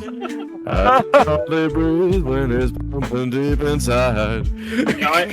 I absolutely hate when you get that close to the microphone. Fucking hurts my ears, buddy. The timing of that was great. I hope it fucks like a rabbit. What? Fuck yeah. I keep on forgetting you have that much control over your model, Jake. It's Oh, a I beautiful got a whole bunch of thing. different controls, dude. But yeah, speaking of problematic bands and artists and shit, what else do we got going on, huh? You know, Yeah, I mean, I'm waiting for other because I have a list. I've got a bunch of shit. All right, Jake, do you have any just right off the top of your head that you could list off? Well, trying to think of the best way to put it, because a lot of people like him because it goes back to your whole thing about like separating the art from the artist. And my stance with this guy, because he's such an undeniable chode, I'm not even going to spend the time listening to whatever he puts out any further, and that would probably be with like Ronnie Radke and Falling in Reverse. was about to say Limp Bizkit. Dude, that guy's a fucking uber prick, dude. He is, and I stand on this principle because his behavior back in, I want to say, late 2000s, maybe early 2010s, the fact that he got bands barred from ever performing at any Six Flags, which we know are going under anyway, but from any Six Flags, just robbing basically a lot of metal acts from an opportunity to even get a chance to play there, has him permanently on my list of like, yeah, I'm not even gonna support this guy ever. Okay, I have to ask, what did they do? What He did- threw a what was- mic at people in this crowd. He threw a threw a mic mic at at people in he, the has crowd. he has sexual assault allegations against him. He's also just attacks people on Twitter for telling him his music sucks. Like he's not a nice guy. He's the white He's- Kanye West. I And mean, he Thinks is he's also- a genius, and he likes fish sticks. He's also insecure to the point where he will show people's like TikToks making fun of him during his live shows, and acted like that. You know, it's a big deal for doing that. Honestly, fuck. What a he- Like cunt. these are just young kids, you know, joking on you or like, you know, poking fun at you on TikTok, and you're just like, yeah, I'm such a tough guy. I'll show these at my shows, you know. Like This what a reminds joke. me of an Instagram post where literally it's just a kid with his friend doing a backflip on a trampoline. His friend's like, "That was so cool, David." And the comment's like, "No, David, it wasn't cool. I fucking hate you, and I hope you fucking die." Like, it was a whole paragraph of telling this kid to literally die because he thought that was cool. And I was like, Jesus, calm down. I will say this. I do understand. I do understand the situation with Ronnie Radke on your end, Jake. I will say, I do listen to some of his shit. He's not. Right. He's not a. He's yeah, not number. I've seen Falling in Reverse in concert when they played with Chelsea Grin. They were great.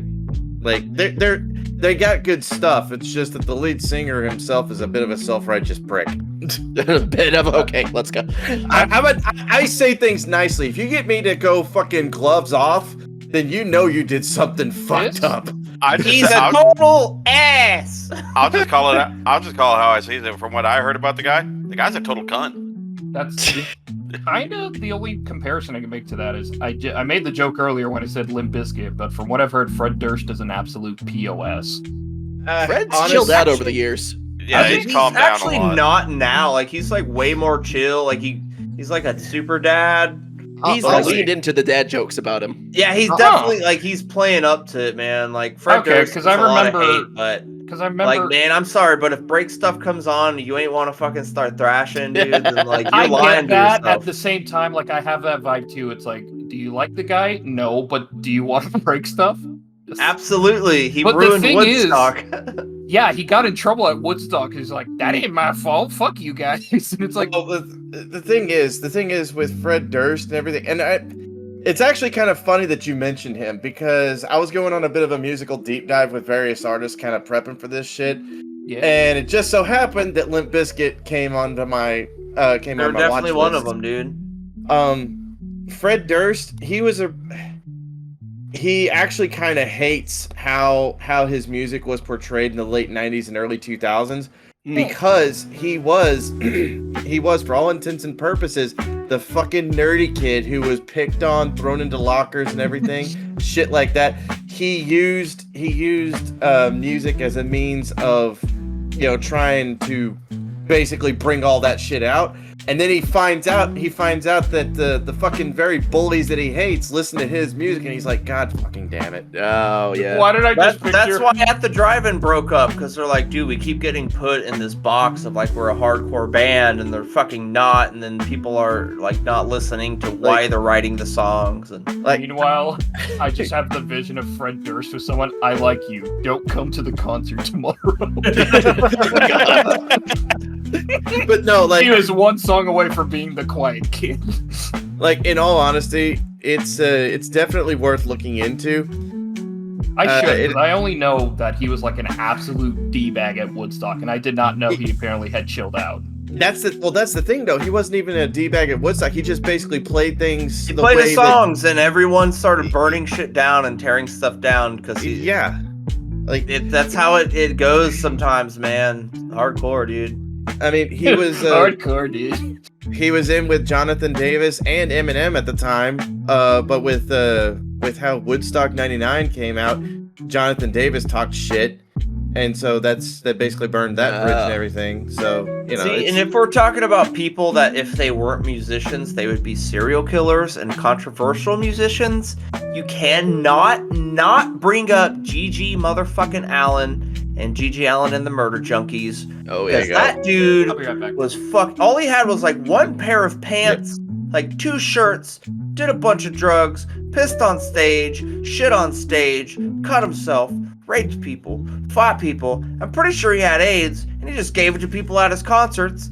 And it's like, if you watch his interviews on like Jerry Springer and like freaking Sally Struthers or whatever, like he's actually like, I love how he talks about, because people were like, you're a bad person, you need to go to jail. He's like, bitch, I've been to jail 40 fucking times. Like, your kids listen to me because they're sick of your fucking like high-ass, high-end bullshit. They don't care about any of the fucking, like, money you fucking have. They want to be individuals, and you're fucking trying to put them in a box. I'm telling them they can go shit on people in their face if they want. And wipe their ass with sheet music. Well, he always wanted to kill himself on stage during a Halloween show, but they always would arrest him during the Halloween show so he wouldn't kill himself. What the fuck? And of course, he ends up just dying like a normal rock star by fucking overdosing. And he does, because I actually like went to listen to some just like, this is Gigi Allen. And oh my god, dude, the first song I heard was, expose yourself to children! Like, what the fuck? Jesus I'd rather Christ. listen to Anal Cunt. Dude, speaking of Anal Cunt, I watched he always like, gets mentioned once. I watched a small little documentary about the guy, and like he just hated everything and like kind of just faked the band until it became a real band. And he wrote a song about how gay being in a coma is. And then one day he overdosed, ended up in a coma for months. And then when he came out, yeah, they're like, how's the coma? It's like, it was just as gay as I wrote about. And then the next show, That's what I come back to. the next show Anal Cunt played was him opening with the song about how being in a coma is gay. Like, that's what it came back to. Him being gay. Dude, I do have... Oh, go ahead, dude. continue. I have a more humorous recent controversy, if you guys are up for that. Let's go. Yeah, go for it. And this goes back to... I'm sorry, I forgot your name. Matt? D. Yes. All right. What Matt was talking about with the whole religious thing. So, are you guys aware of the band Behemoth?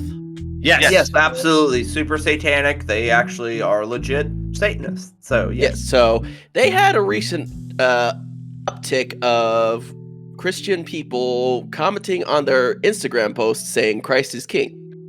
So much Hell so yeah. that the vocalist got in his feelings and made this shirt. I just sent the link to Ben. Oh, Jesus Christ. Let's see here. Christ is cringe. I would be thinking, like, if it was Slayer, it'd be Christ is Carrie King, and then you just flip it like that. It's beautiful. You see, I don't understand why they gotta go off and start commenting on shit that has nothing to fucking do with them. Well, I That's what believe happens. Flowers. in the what context of women- what was... Oh, I was just going to say, that's why white women are offended by everything that happens to every other race besides them. This was apparently 3 months ago that it started going down. It's just funny to me. Christ is king. Response: Christ is cringe, bro. Yeah, no, it bothers the shit out of me because I'll be like going through shit like on Instagram, and there's just like 30,000 fucking dudes just like. Oh, Fucking. I didn't send anything. I did. Oh, J-A-K-E. cringe. The better part is that the better part of it is that I didn't know he just put like cringe over king, so that makes it a little more funny. He just looked at it, just took a little thing of paint and said, "Let me quickly paint a happy little accident right here." Cringe. I do have 2, but one of them I couldn't find any solid reason why what happened. I mean, Jake might be able to point me into it because I tried looking a little bit into it just a little bit ago, but I couldn't find anything. The first one, apparently a lot of people did like. It was, I think, after their second album came out was Five Finger Death Punch. Like everybody just hated on Ivan for what this, that, and the other. Yeah. They're kind of a weird They're, band. they're the like. Nickelback of metal, dude. We just hate them. Well, The thing is, like, the first two albums were pretty solid metal albums. It's just when they hit the third album, everything just went. Is that when they started like redoing all of the other songs and They they just became a cover absolute band. ass? Yeah. Like the Sin City one or whatever the fuck it was. It was for Rise. It was for the House of the Rising Sun. And then they're like Sin City, and it doesn't even fucking match the song. Like, bro, shut the Because fuck the up. original is literally there's a house in New Orleans, but like Yeah. it's shitty, and I'm like, Bro, like it was so bad. I hated that band ever since that song.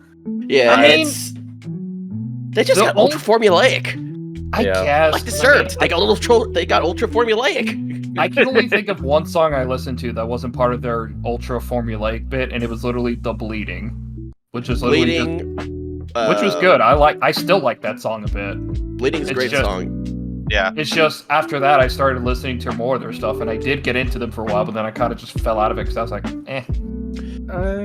I think "War Is the Answer" was probably like the last album they went really hard on. They had like Yeah. one really blasty song at the end of I'm Yeah. trying to figure which one. Hey Matt, It's the song "A Thousand Ways to Hate." I know that much, Oh, yeah. but that's like Yeah. the last one that their original drummer actually went all out on. oh yeah, I'll say Um, whenever they hit their cover era, so to Yeah. speak, the only fucking song that was worth a damn that was actually fantastic as far as I remember was their cover of "Gone Away." That I like that one. that was one hit. okay.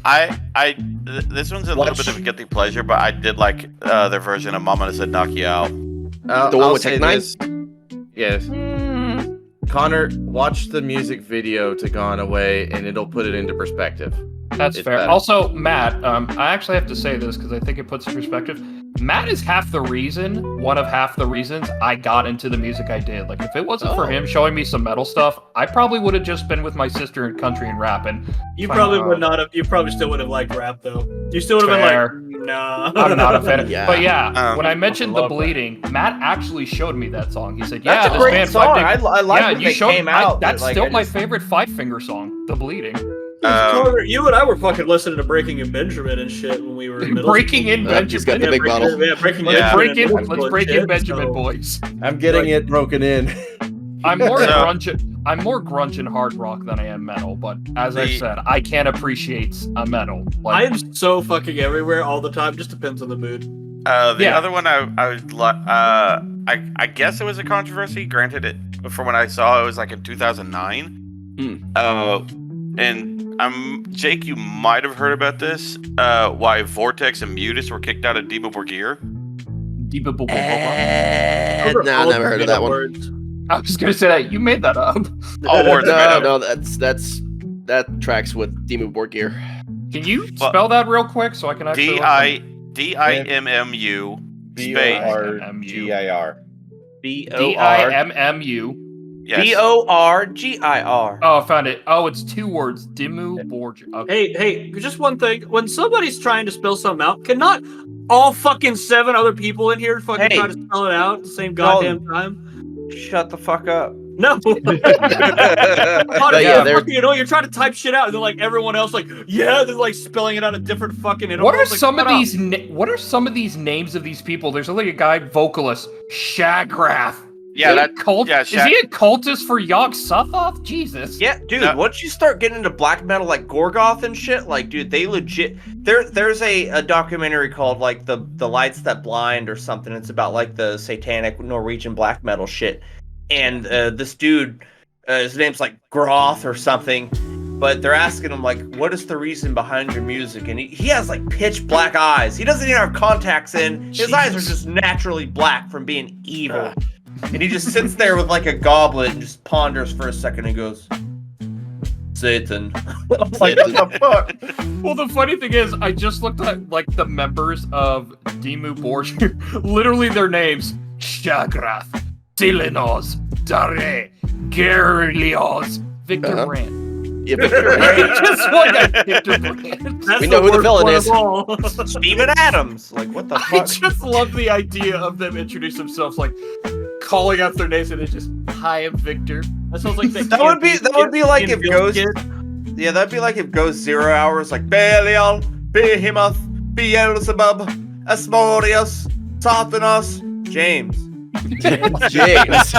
And a giant peach. That Key and Peele skit where they have like the random Yeah, ass the- one is and the last the one West is like Coast, Bruce East Howard. Some shit.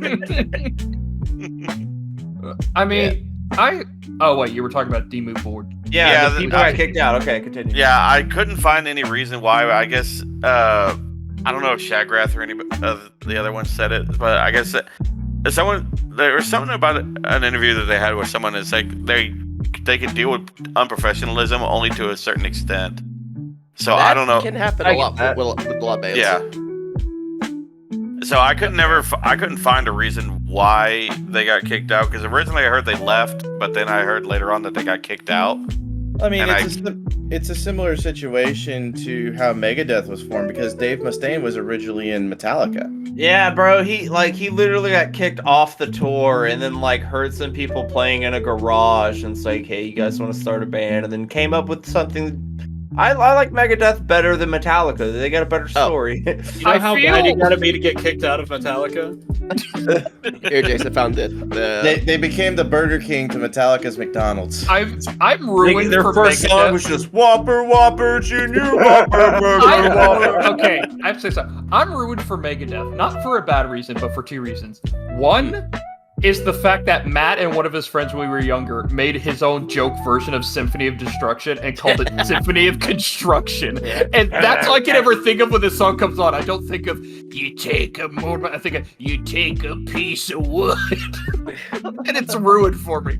The second is, I heard a bit of one of the songs they had. I can't remember what it was. I just know it started with, "Hello, meet the real me." And I was, the voice killed me for it, because all I picture was just, "Hoy, hoy, hoy, hoy, hoy." And I was just like, I mean, that is totally Dave Mustaine. Like, I I don't hate him, and I don't think he's a bad artist. It's just, it's ruined for me. The song is called "Sweating Bullets." Yeah, Sweating Oh, by Bullets. the way. okay. The funny thing is that song it named a drink called the Black Tooth Grin. Oh. Yes. That actually got made into a clan on Warcraft. There's a clan called the Black Tooth Grin, and Blizzard has gone on record saying they credit Megadeth for that one. Oh, wait. I thought you meant a guild. I'm sorry. I didn't know you No, meant no, like an actual in-lore clan. To be fair, Blizzard loves just having references to shit. Dude, Blizzard put a fucking corpse grinder character in there for like They actually had him. corpse. He has had a huge horde tattoo on his fucking shit. He man. got invited to sing on the at BlizzCon with the Elite Tauren Chieftains, and he sang their song "Power of the Horde" with them, and it actually kind of sparked a controversy because of what he said. Yeah. Also, Jace might have to correct me here, but the lead singer of OTEP actually has her voice in the game right now for something she did. I can't Yes, remember. The she- Blightboard thing. Yes, the lead singer of OTEP was a big fan of WoW, and they asked her if she wanted to record a song for their Darkmoon Fair that happens once a week at the beginning of every month, or the first Sunday of every month. It carries on for a week. I believe at the half-hour mark of every hour, there is a band raid event, basically where they play a metal version of the song "Lament of the Highborn," and it is actually the lead singer of OTEP. It's doing literally the her vocals. just violently screaming at points, and I'm just like, And she's screaming basically Elvish lyrics from the game. I find And it it's funny like- you guys, Badass. that you guys call it like the lead singer of OTEP. It's literally her name, Yeah, OTEP that's- Shemaya. Yeah. oh, I did not keep on know that. forgetting- I'm so sorry. I forgot about that, but yeah. I do not she- know much about OTEP. Or sorry, Jason, continue. But yeah, she sang on that, and someone actually asked her, "Is that you singing for Blightboard?" And she's like, "Yeah, that's me." I know very little about OTEP because I think Matt showed me them one time, and the song he showed me was "Eat the Children," and me, little virgin boy at the time, was like, You peaked. I'm trying to remember the first song of theirs it's like, I heard. Do they really eat children? Like, I'm trying to remember the first song of theirs I heard. It was like in 2009-ish or 2008. No idea. I mean, It was one of the big ones around there because I had XM radio at the time. I do know. I always respect women who could do death metal screams or just screaming. Like, fucking. oh, I got a list for you then. Spirit Box. Ben Yeah, showed me. Krista from Ben I Wrestle showed the me Bear ones. Spirit That was Box. like my first intro to that shit. Ben Spirit showed Box me is good, yep. Spirit Box, and I love them. And then that's also when I realized apparently the chick for Spirit Box was actually a part of I Wrestle the Bear ones, and I did not know that. Yeah, well played. yeah, because Krista got pregnant and became just the mom, which kind of sucked because like I love Krista, but yeah, the Spirit Box. I got to see them play with Ghost last year, so that was But pretty yeah, solid. I too. heard Hysteria. I heard Hysteria from Spirit Box, and that just like, oh. Okay, From but what I was kind like, of I get back didn't- on track here. I did bring up G.G. Allen earlier, who Mm-hmm. was the punk rock equivalent of pissing and shitting on himself and I remember all that crazy stuff. And there is actually a like metal version of him. There is a band called Kettle Cadaver, and I watched a documentary. It's called Dead Hands Dig Deep, and this dude is the metal version of G.G. Allen. Like he would because it was kind of like talking with like his mom and his brother and shit, and like how he got into wanting to be real. Because like, you know, he was listening to all this heavy stuff, and his dad came in and just like, oh, they're singing about war? Have they ever been to war? And he's like, that kind of made me think, man. I was like, fuck no. And then I like look up at my posters, like, oh, they're covered in fake blood. That's bullshit. Oh, those people are, guns ain't even loaded. That's fucking bullshit. That's bullshit. So he started making his own band where, dude, like, he hammers his fucking testicles to a board. And he just does the whole show like that. He put a chain through his foreskin, pierced through his stomach, around his neck, and into his nose. And he did the whole show hunched over, just like, blah, blah, blah, blah, blah, blah, blah. Like, That's dude, when it's fucking wild. And he just he literally sleeps in a coffin. Well, good night, everybody. But his Bye. Have a good time. his reason is like kind of like you kind of get it. He's like, look, like think about it, man. Every day you live is like a gift. Imagine if you died, but then you woke up in your coffin and you're like, oh shit, I have one more day. What are you gonna do with that day? So like, you're like, okay, I kind And of his understand decision is it. hammering his testicles to a board. Okay, then. Dude, it was pretty intense, man. I watch a lot of like, oh, here's top 5 documentaries to fuck you up, and like, oh, okay. Hammer smash penis. But like, yeah, man, his name's it's like Edwin Borheim or something. Like, I think he finally killed himself eventually, but Finally killed himself. dude, he met a wife. And He stuff. finally did it. Like the whole forever, documentary is him around his just fucking house, and like he has like He-Man stuff and shit. Like he really loved Mad Max, but like he had a wife and a daughter that he fucked up. Then they left. But he made like plaster faces of his wife and daughter that he has on mannequins that he wears around sometimes. God. He's literally like in a wig, in a mask of his wife, like brushing his hair. This is some Ed Gein shit. It's some Ed Gein shit. Like, Dude. it's more fucked wild up that shit. a woman saw that guy and said, marriage material. I need to know why I didn't blink at, hammered his testicles, put a chainsaw up inside him, and hunched over for singing, but he made a plaster cast of his old family and mimics them where I went, Jesus Christ. That's a line too far, buddy, alright? Yes, it is. Pull the nails out of your testicle Mutilation, and quit yeah, screwing no. around. That's your own self. Don't fucking mimic your wife and kid that you basically shoved away. Also, Jake, I found out what song that I got into OTEP with. It was Ghost Flowers. Ghost Flowers is a really good entry point to OTEP. I told Connor about this, but Jace, you might get a kick out of it. What do you got? Regarding female lead singers that are definitely worth a listen. Have you ever heard of a band called Once Human? Maybe in passing. They're good. They're good. Matt and I saw them in concert. It was Three Teeth and Once Human opening for Cradle of Filth. Fucking fantastic show. Once Human, it's fantastic. Look up the song Sledgehammer, and you'll basically get the whole gist. He did say that to me, so I was like, okay, let me look him up. Sledgehammer's I found in them. I disguise. found them, and I looked at some of the songs. Eye of Chaos, Sledgehammer, You Cunt. You Cunt is great. That's Uh, my song. It is great. You cunt is like my jam, though, dude. Speaking of female lead vocalists, there's a band, a singer. Her name. I'm gonna butcher this. Just drink and drink, you alcoholic. Oh, fuck you. This is alcoholic Dr. Pepper. Cicerone. Care. It's a woman named Khalidia. Oh. She has an album called The Frozen Throne, and I learned about Of course. it. Shut up, because this is actually entertaining. There's 2 songs that she had on there. Oh God, one is Aladia, yep, you were right about that though. she had 2 songs on there.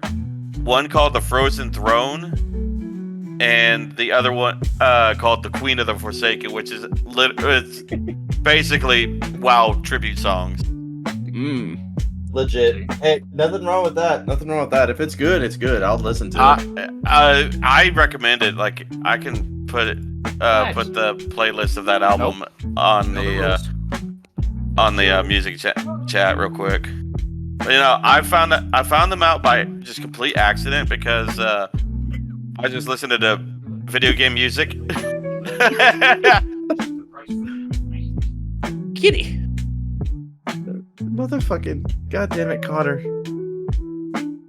But yeah, I found that by accident because I was listening to like the BFG division and everything. Also, Connor, God damn, you have a gigantic ass. there you go. Why are you looking at his ass? It was Oh, right he can there. see. He got him to get his cat. Hey, Yeah, hey. He couldn't He had to even go- hide his butt crack like a gentleman. Wait, did you actually see my butt crack? Yeah, and that's gonna be the thumbnail. No. Please. Yep. Right next to Connor's feet. I have the whole stream recorded, Connor. I have the whole video actually. Yeah, I do too. I do too. All But- 2 hours of it. Can we get back to Butt controversial Crack and band, Feet is a please? great album name, though. Feet crack. Butt Crack and Let's Feet. just get back to the bands, goddammit. Yeah, what you were saying, Jace, about What's up? the band, Kalidia, Oh. Kaleidoscope. I don't know how to pronounce her name. I put it in the music Lydia, chat. you said it right. Did I say Khalidia? I think. Or Lydia. Khalidia, I don't know. But I was like, I found them by accident because I use YouTube Premium whenever I'm at work and I just have my phone playing. Shut up. YouTube Premium kicks ass, dog. 0 fucking ads, dude. 0 ads. I could lock my phone and music will still play. I It like kinda fucks me supporting. up, though, when I need to I turn like my YouTube supporting video off and creators. it doesn't. If you But like supporting creators, then pay for a Pi-hole blocker thing, and I'll give you a YouTube Premium without the pay. And then look Or- up Lazarus Complex on Spotify. Yeah. or you can buy some W with code Memo22. Okay, I have to do. I'm sorry for this abrupt cut. Please excuse me, Matt. Can I tell you something? For a brief moment, you looked like fucking Sengoku from One Piece. Like the glasses, the beard, everything. Like for a moment, I was just like, I'd be happy being anyone from One Piece, man. 750 yeah, especially the characters that look like episodes in, deformed dog. fucking fruits with their body type. 750. Anyway, please get back to what you were talking Yes, about. Mr. Luffy. Anyways, Mr. Luffy, I want to smell your toesies.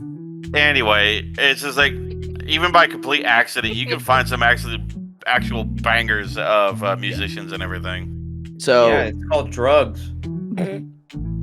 I mean, technically, I'm not hearing a I lie find on that so one. many bands. Well, Especially when you find one when you're tripping and you're like, this is going to be the next thing for the next year. This is my band forever now. Look. I can only think of one band I could consider controversial, but even then, it's one of those bands where it's just like, well, obviously people are getting mad at them, and all I can think of is Slayer. I don't know if that was mentioned, but I just know they're one of those bands that like they did it to piss people off. Christians love to be angry at. yeah, Like, Yeah. in the 90s, angry in people. early 2000s, I know Christians just hated them, like the idea of them. But then Well, I looked them up, and I apparently heard the lead singer's like, actually, I'm like really Christian. I actually love God. And Yeah, I'm just he's like, oh. I was raised Catholic because I saw one interview with him and they're like, so the song "God Hates Us All," like, what's that about? It's like, no, look, God doesn't hate. All right, it was a badass title. Like, we just had to use it. so Like, that's how I felt about songs like Angel of Death. See, Something but also South of that's why Heaven. that dude from Kettle Cadaver is like, those guys are fucking phonies. They don't fucking hammer nails into their balls like me. fuck. All right. Does so that hold really up. bother you that much, Ben? Do you want to hammer a nail into your fucking nutsack? I know it hasn't Yes. been touched since you were 25. I but mean, I might feel something for once. there you go. But no, so what I was trying to get at was it with respect to time. I'm sure Slayer has much less of a polarizing notoriety nowadays as opposed to whenever they were basically in their heyday of hatred, being just in time for the Satanic Panic. Yeah. It's the same, Absolutely, dude. it's the So same much kind of for shit cut. because like at the same time Megadeth was forming, and whenever they were touring the Bible Belt, they were saying that their name was Megadeth and that they were a Christian rock band. No joke. Dude, like I love the Slayer. power and fucking wit, man. Like even with Ghost, man, Ghost, especially them just being blatantly satanic imagery. The song Year Zero, when they were recording in like fucking Tennessee or some shit, they needed a choir to sing the Belial, Behemoth, Beelzebub, sing the 6 names of the devil, and Tennessee refused to do it. So they went to California, and their quote was like, "There's no shortage of people who want to sell their souls here, so we just got these." The only good thing California has done helped Ghost.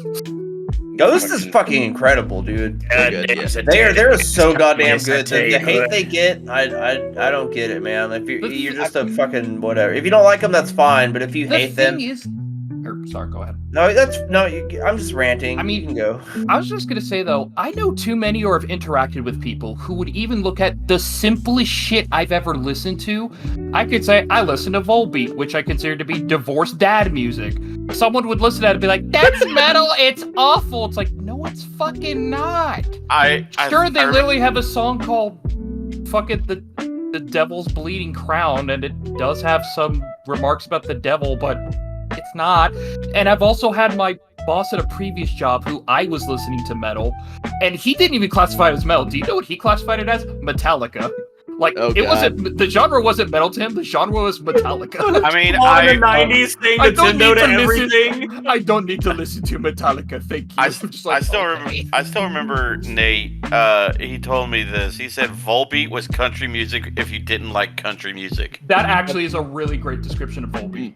I'm gonna counter that because whenever I first listened to Volbeat, I think it was 2012 when I was deployed to Kuwait. Is the first ever fucking time I heard Volbeat. Right? They're like, "Let's get ready, boy!" That shit. But He sounds anyway, like Elvis at times. yes, and I That's Another controversial musician. immediately thought, I was like, Volbeat is what happens when you resurrect Elvis, fill him full of cocaine, and toss him a microphone in front of electric guitars. Well, it doesn't help because some of his lyrics, he really puts like an emphasis on sounds. Like one, it'd be like, "Yeah," and I'm like, Where it's like, like, yeah. Which yeah. I love that. I still love that, even though he sounds goofy. My brain's like, no, that shit's cool. Though my favorite has to be Still Counting. Dude, I was still pushing 10,000 pound pallets to the tune of Volbeat. Like, I'll fuck with it. Like, Yeah. Full of mail. It was not full of mail. It was actually full of munitions. I heard Oh, it's yeah. full of mail. No, Oh, it, was yeah. it was an express ticket to the The afterlife. munitions was the mail. Fair enough. So Yeah, look going here, back- government. You could take my guns. Just let me give you all the ammo first. Praise the Lord and pass the ammunition. Praise the Lord and pass the ammunition. So, when it goes back to Slayer, I can't really think of a moment they've legit had a controversy that I guess would stick. Like, they've never done anything to actually like make the public say, "Oh, you awful motherfuckers." It's just them singing and getting yelled at for it. Like, I remember, I can't remember, I need to look this up at some point. It was something about a member passed away, and apparently the Westboro Baptist Church was wanting to like ban the person from being buried there. Yeah. And there was a That's big what they stink over do. it. I can't remember. So if anything, they're not the controversy. Everyone else is. Honestly, They're just making music. Like Insane Clown Posse, like they're actually Yo, genuine they get dudes. a bad rep, Yeah. dude. They're like great dudes. But, like, everyone's They are like, they're- fucking fantastic people. They love their fans. Their fans are like, dude, they'll take you in give and let you sleep charities. on their couch for a month if you need to, man. They don't give a fuck. Yeah. Granted, there's a lot of fat chicks, but you know, them bitches need love too, man. just gotta pay. I've actually got a bit of a story with that. I was about to So- say, just don't say anything bad about Fago. 3 out of 6 of Fago's us are fat. delicious. We need fat women. Fago Fago's is amazing. cheap, delicious soda. It's amazing. But so y'all know the fucking trials and tribulations and shit that I went through like in 2021, 2022, Nope. that bullshit. Nope. Whenever Came I out was as gay, yeah. whenever I was shut the fuck up. No, whenever I was trying to squirrel away a bunch of money for a specific freaking legal thing. Say that a little louder. The people in the back couldn't hear you. Shut the It fuck was, up. it was the coming out party. No. No. At least I'm not actually saying what it is. God damn it. No, but no, in all honesty, no. Times were freaking hard and I didn't even have money for gas. One of my coworkers who is a die-hard juggalo, he went to the gathering every fucking year that he could. He even fucking towed a damn travel trailer with his dad's truck over to the gathering and shit. Yeah, because it's better to fuck inside of a trailer than just on the fucking muddy ground. So he had a couple $100 saved. Found out that he wasn't going, so he was going to stash it for something. When he found out about my issue, he went over to me and was like, "I hope you get what you need, or I hope what's coming to you." No, dude, actually juggalos happens. are the nicest And he people. fucking- They get a bad rep. And in that handshake was every single dollar that he had saved up for the gathering, which was I think $375. Damn. So yeah, I knew this guy for a total of like 3 months. So if that's not the mark of a genuine fucking person, then you know what Matt says definitely tracks with. But I mean, I grew up listening to ICP. I enjoy rap. They were fucking funny. They make me laugh. It was super violent. Matt tried to push ICP. Well, he didn't push it on me. He just let me listen to it, but I just couldn't get into it. I still remember their song "Bowling Balls." And I don't hate them. It's just I couldn't get into them. Like it was so weird for me because I knew Matt as the metal guy, and then he like pulls out ICP, and I'm just like, what the fuck? I've got a song for you to listen to, "Juggalo Family" by Black Lotus. Oh, see, There you now go. you're getting into like just the psychopathic records, man. Yeah, like They're basically they got a it whole together. family, dude. Anyway, But yeah, since you brought up Slayer and how like I don't know what they actually did to piss people off, you could bring up if you want like the extreme satanic black metal of like the Norway status with Mayhem. yeah. What did they do to actually piss people off? They started burning down churches. Yes. One of their fucking guitarists stabbed a fucking person to death. They lured them Jesus. out, making them think they were gay. And then they fucking stabbed them to death in a fucking bush in the middle of a park, dude. Is that before or Hey, after they this used band the? is- That's all before, because Yeah. the lead singer, he always went by the name Dead. Yeah. All he wanted to do Of was course. die. All he talked about was death. When they had their shows, he would like fucking slice himself open with like shards of glass he found in the in the trash, and like they'd be sitting at like Denny's after the show, and he's like, "I feel sick." They're like, "Yeah, you fucking cut yourself open on stage, dude. Like, what do you ate a fucking rotten pig brain? How do you think you're gonna feel?" And that dude eventually shot him. He slit both of his wrists and shot himself in the face with a shotgun. I had to make very sure I would stay dead this I time. gotta be honest, if I slit my wrist, my fucking stuff would probably heal so goddamn quick and it would not do anything to me. All right, Logan, calm down. So yeah, Probably- so that's how he killed himself. And the guitarist Euronymous ran over there. Yeah, that was his name. He went by Euronymous, and he ends up taking a picture of his dead friend, supposedly collected parts of the skull to make necklaces for everyone else in the band. Metal. And then they used that photo of their dead lead singer as the cover for their live show. And And it's just him like slumped over, fucking brains blasted out, bleeding on a fucking mattress. well, That's they used so it for fucking the heavy. They used it for the next album cover, correct? That's what he just said. Yeah, it's for He one said of their live live. show. It's for their live album. They didn't put it. Oh, for, live album. Oh, all like I it's picture is- still. Or go ahead. Sorry. No, I'm not. The story ain't done. So say what you're gonna say. I was gonna say, hey buddy, oh my god! click. Holy shit! This is going to be good. It's gonna be metal. That's exactly how it went, man. Oh, it's And actually more like, Euronymous. oh my god, this is going to be so metal. Euronymous ended up getting stabbed to death by the other musician, Vic Vargas, who also had a band. Yeah, Varg Vikernes. Varg Vikernes, who's a complete dickhead. He's such a he has a Varg band Vinegar. called Burzum, which Yep. was like kind of around with Mayhem. Put it And down, he- Ben. Yeah, he ended up stabbing Euronymous to death. And over in like Norway, you get a maximum of 25 years regardless what you do. So he's already did his prison time. He has a YouTube channel. He made a board game that's so overly complicated because he's such like an arrogant, entitled little prick. But like, man, you want to talk about musicians that did shit to like, okay, if we're about this life, we're about this life. Let's start burning churches, killing gay people, stabbing our friends up, taking pictures of our dead people. I got my homie's skull around my, like, I don't want this necklace, buddy. I'll put it in a jar on like the shelf. I ain't gonna wear it. You're fucking crazy. This is definitely the wild, kind of band that if I ever heard someone say Slayer is the devil, I just want to show them this band and be like, The How thing about now? is, the basic bitches of the world know not of how deep the fucking metal hole goes. exactly. Bro, and that's where Like I fucking did, Cannibal Corpse comes fucking in. Goddamn, if they aren't a fucking staple of death metal and everything that shocks people, every single one of their covers, the first Cannibal Corpse album I got, my brother's like, hey, I'll take you to Hastings, R.I.P., go buy some CDs. I got Lamb of God's Philadelphia. What?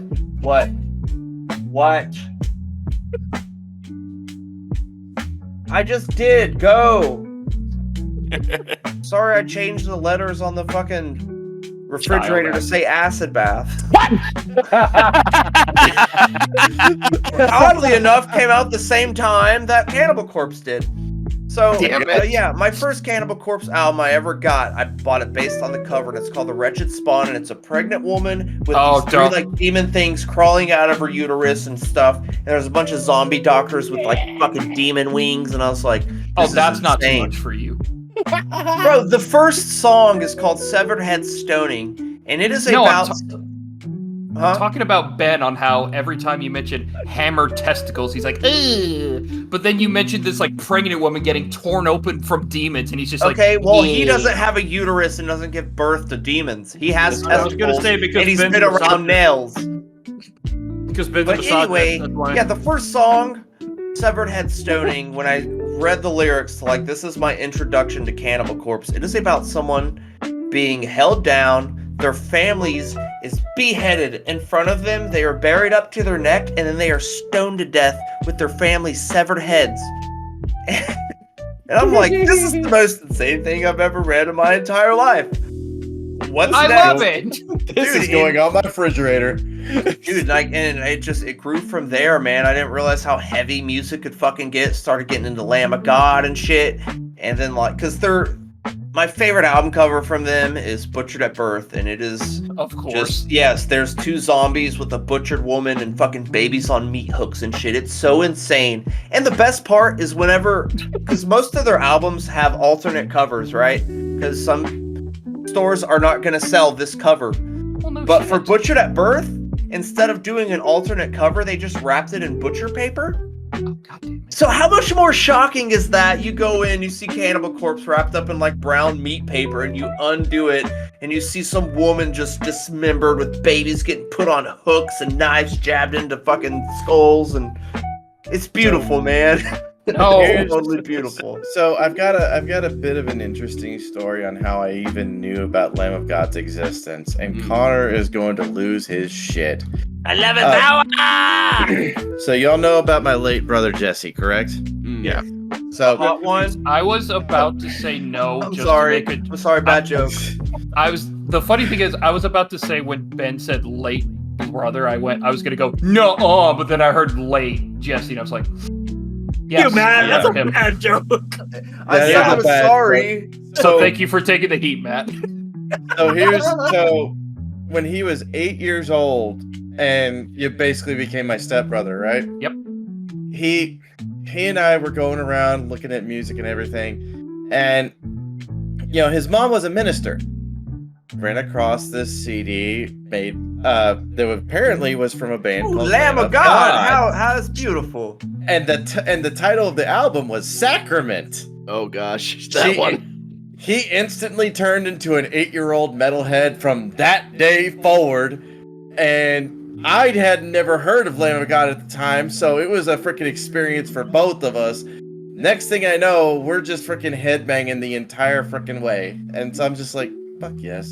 Bro, I had them in my headphones at church one time, and this couple was like, well, what do you listen to? I was like, Lamb of God. They're like, well, good for you. Like, Oh, you're just looking. I was like, oh, sweet summer child. oh, you don't even know, man. I literally had on Slipknot one time, and those same people were like, what are you listening to? And I like changed it to like a band they would know. It's like, oh, the Rolling Stones. They're like, okay. And then the next Sunday, they're like, hey, instead of church, we're watching this 3-hour documentary about how they sold their souls for rock and roll. And this is going to point out every song you fucking like ever and clearly show you proof of how these people love the devil. So that was how I grew up. And like now it's like, you know what? Satan just makes better music. I'm just saying, dog. He's the I don't angel know. of music. Exactly. He was. I don't know. Satan's kind of cool.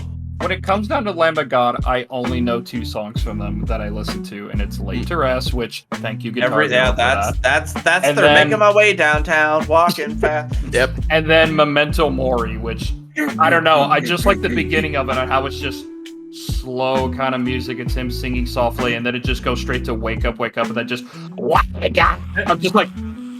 And then there's Need a Bid. I do not remember this song in the slightest. Like apparently when I first listened to it, I was like, it's great, I love it. But then like as like late recently, I was like, bro, I don't fucking remember this Their song. fucking Philadelphia album, which also has like a DVD, which is like the tour, but it's a live album. That showed me that. That was my introduction into them. And because there's a live version of Terror and Hubris in the House of Frank Pollard, and oh my god, dude, I want to like flip tables and shit, dude. It's like when I listen to Death Grips.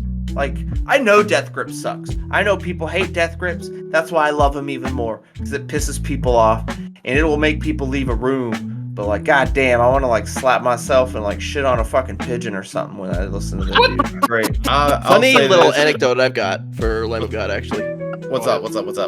So, in the process of writing, I want to say our second full album, we were sending out demos. My guitarist was working with this guy, Ryan Vanderputen, on learning drums and guitar and stuff. Now, Ryan's the guy who actually plays with Devin Townsend on the regular. Oh, And so okay. he showed Ryan one of our demos, and Ryan compared my growls on that one track in particular to Randy Blythe. So that was probably like the highest compliment I've gotten on a performance. Oh yeah, absolutely. Dude, Highest compliment ever. Dude, I've heard some of your shit, and it's actually pretty freaking awesome. Not gonna lie. I You need heard to his give shit. you I need to give you a listen soon.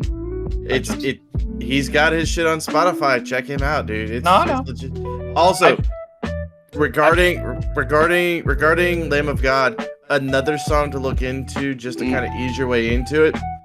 Lacuna Coil hosting The Shadow. Randy Blythe. Just put on any Lamb of God album, it all slaps. Like honestly, just I don't put know. on an album.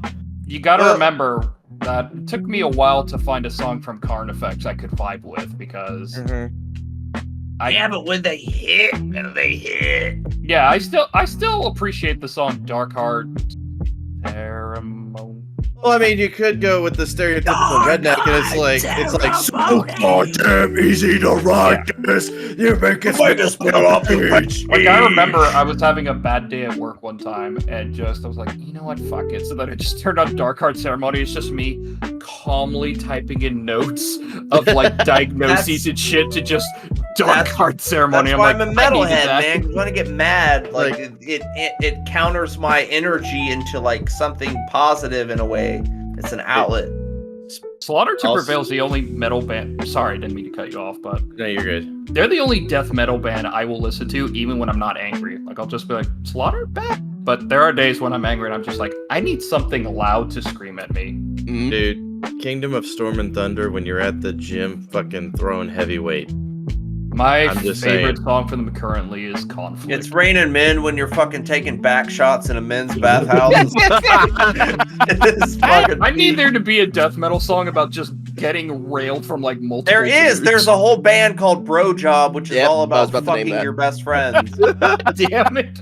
All right, hold on. That's I'm literally pulling their up- whole theme. That's I'm all pulling up like, oh, Spotify. fuck your I'm pulling fucking up dick when your Spotify. girlfriend's not around type shit. I'm But no, pulling up Spotify. Look, no joke. Hosting the Shadow is honestly, it's freaking, it's melodic as hell, and honestly a tad bit symphonic with Randy Blythe's vocals as well. It's fantastic. Hosting the Shadow. I think Great he really broke. listen. hate how I low think you Connor just broke. ride without nothing. Yeah, that's I know Bro you Job. can't see it. Bro Yeah, Job. we can. What Bro the Job. fucking outfits they're wearing and just this picture of them just all coming together. Come together. It's all And about they're- coming together. and they're all on fresh- me. Their first fucking song recommended, Teeny Weeny, Fuck Yourself, District of Misery, E-Girls Are Ruining My Life, Cocksnatcher. Cock Satchel. Cox Those are like all the great there's things a- to call your there's a wife me- in the middle It's a of metal band for everything. Can I find a metal band about gardening and planting petunias and shit? it. me a Yeah, that minute. would be not Gojira. What's the other French band? There's a French one that's all about saving the fucking forest and shit, dude. I don't know. There's one band that's finished. That's like a children's metal band. Oh I got them in here. Yeah, Fish ain't got no good metal to listen to. To be fair, It's a Heavy Saurus, and basically it's like heavy metal band, and they're all dressed up like dinosaurs. Oh It's- yeah, Heavy Source. Yeah. Yeah. I'm a they're fucking great. funny-looking dinosaur. Here you go, Connor. A song that's about plants and shit. Swallow the Sun's, The Crimson Crown has themes of nature, creation, and mentions of forests, flowers, and gardens. There you go. Done. There is a band that they're all dressed like Ned Flanders from The Simpsons, and they're Yeah, called dude. Oakley Dokley. Oakley Dokley like legit slaps No. too. No, I refuse. I'm going to Spotify. I refuse. How do you to not believe know this. that? I Oh, refuse it's to like believe so this. old. It's real, dude. Oh, It's real. kill Y. Do kill Y. Yeah, no joke. There's even a stoner parody band called Cannabis Corpse. Which Randy Blythe was in. Randy Blythe played Why? Why Dude. does it exist? They're fucking great. Do you know about Mac Sabbath? Hold on. Oh, I know Sabbath is a about Black them. Sabbath cover band that's all McDonald's characters. White Wine Spritzer, Green Education, Godspeed Little Doodle, When the Comet Gets Here, Slaughterhouse, Flander Doodles. Yeah, Matt, I know about Max Sabbath. I saw that they performed in front of Ozzy, and he was confused at first, but then he started vibing with it. Yeah, they're legit good. Like even Cannabis Corpse, like their song titles would be like Mummified in Bong Water, Disposal of the Baggie, Dawn of the Weed Possession, Nug So Vile, Sentenced to Burn One, Baptized in Bud. I smoke blunt. we need to get back on track. So technically, we could mention a band that Matt just mentioned, Gojira. Like they technically, if you want to call it, have had a recent controversy about something they did. Really? What'd they do? Yes, it was about what they did at the French Olympics recently. Oh, right, with the Marie Antoinette crap. Yeah, and a lot Oh, of people, yeah. and a lot of French people were like, "What the actual fuck did you Okay. just do?" And they're just like, Okay, I'm gonna say this. I'm gonna fucking say this. I saw the Gojira performance. Not live, of course. I'm not Yeah. fucking rich. Yeah. But It was great. No. It was a fucking good. They're like all fucking strapped in because they're like hundreds of feet in the air and shit. It's fucking Yeah. intense. they did a historical reference about Marie Antoinette, who is a part of French history. It's fucking hosted in France, so it works. And then she's doing fucking operatic shit, singing from somebody's head as the prelude to their fucking song with columns of fire and shit as they're fucking headbanging and doing windmills from balconies. There's nothing controversial about that. That's metal as fuck. They can go It's fuck not. themselves. It's Missing one just- part. What's up? The song they played was a song from the Revolution. Fair Yep. enough. Fair enough. I mean, but I you did know make what? I did make the joke earlier to Jays. French when fighting other people. I surrender. Ho ho ho. French when fighting themselves. Just Doomslayer with a chainsaw, ready to go. BFG, Like that is BFG division. I the will only thing the French have to fear is themselves. I will say this. And this is my one pulpit moment, so give me a second, okay?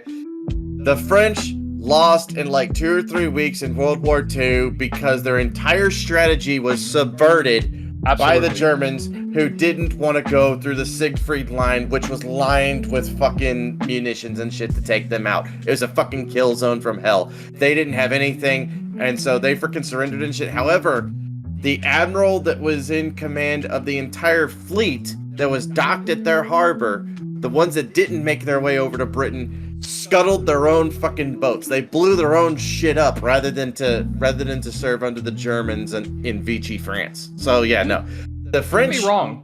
French Ben are over here legit. trying to make his fucking French family like worth a damn. Even though I'm like half French, fuck you, Dalton. Oh, I'm I mean, sorry. I get it. Mr. I'm not- Mr. Butt Vagina wants to get up on a soapbox. I mean, croissant. Oh. I get it, but the issue with French history is that most people pull the unfortunately history won't see it that way. All they picture is just haha surrendered, dumbass. Correction, only unfortunately pop culture won't see it that way. No, I was quoting a meme from Clone Which is Wars. the best culture because it's No, fun. no. Dalton can attest. I was quoting a meme from Clone Wars where Darth Maul looks at someone and says, "Unfortunately for you, history won't remember it that way." Unfortunately Yeah. for you, history will not see it that way. Sorry, you know what I No, mean. you're good. No, you're good. I just was quoting it completely. But yeah, I would figure. I guess you could argue then: is Gojira really controversial, or was it just the French people just going "Sacre bleu"? What the fuck? Honestly, it's the French people doing the Sancte Bleu. But if you're talking about cutting heads off, fucking one of the granddaddies of controversy, Alice fucking Cooper, dude. Yeah. He was fucking one of the first, dude. Please tell me. I'm actually curious about this. Dude, well, just like the shows he would have, he would literally cut his own head off on stage, man. They would do like chop up bodies and like dismember people. They were like less intense than Guar, because Guar's their own. Guar's a beautiful. Guar is fucking- Guar. Guar is Guar. But I mean- yeah, man, dude, he pissed off a lot of fucking could people as well, man. You could technically call Rammstein like controversial. Oh God, yeah, Totally, Rammstein. dude. They fucking Oh, shoot okay. cum and shit all on people, and And they have just you don't give talk. a fuck. I got a I mean- dick cannon. I mean, Like I said, I will Till say this. Lindemann. Go ahead. I was about to, you were probably about to say what the same thing I was about to say, because I know one thing You go that first. Hill takes very seriously is his pyrotechnics, because he is licensed in pyrotechnic stuff. So all of their pyrotechnics, Till himself sets up. Incidentally, the owner of the German Wahlberg restaurant up here, he looks just like Till Lindemann. Ben and I saw him at the Dallas Fort Worth airport. International And we Airport. we thought it was Till Lindemann for like a good while. We're like, is that Till? We looked up like recent videos of him and shit. Like, looks just like him, and it wasn't him because the other guy had Okay. tattoos. But no, Jace, what But I he was owns talking that about restaurant was here. recently, well, not recently, it was a few years back, but basically, apparently, some dude was like literally insulting Till's wife in front of him. Till literally beat the shit out of the guy and then was getting like court charges about it. But then I guess it got dropped. I can't remember why, but he didn't get in trouble. Also, secondly, fun fact about Till Lindemann. He's in a children's movie, a German children's movie as a bad guy. He's a henchman. I can't remember the movie, but there's a scene where it's about a penguin that knows where this treasure is, and the bad guys capture it because they want the treasure. And there's a scene of Till Lindemann trying to feed this like penguin like fish. The penguin bites him, and basically translated, he says that penguin is a monster, and like kind of slaps at it. And the idea of Till being in a children's movie just had me just laughing at the fucking riot. What's up, Ben? So here's something that Connor might actually resonate with. The movie's Till- called A Monster der Penguin. So Till is essentially a musically talented Connor, or a vocally talented Connor. I'm gonna hold on. I mean, he does have a head like a I cylinder. got but you. yeah. I got you on this. I got Fuck you on you. this. Okay. Here's the thing. Till Lindemann is autistic as hell and socially awkward as fuck. Okay? Whenever you look at the early concert videos, he's always wearing shades. He doesn't want people to see his eyes. Yeah. He's the reason why he got to be a certified pyrotechnics engineer is so that he can set up all these grand spectacles and everything, because he's just a fucking vocalist. Whenever everybody's drumming everything up and all that, you know, the fucking guitars are going like crazy and the fucking drums are going nuts, he's just standing there feeling awkward as all get out. He doesn't know what the hell to do with his hands. He's like Ricky Bobby, you know. That's why Maynard usually sings in the back of the stage for like Cool and Perfect Circle, because like he fucking hates that shit.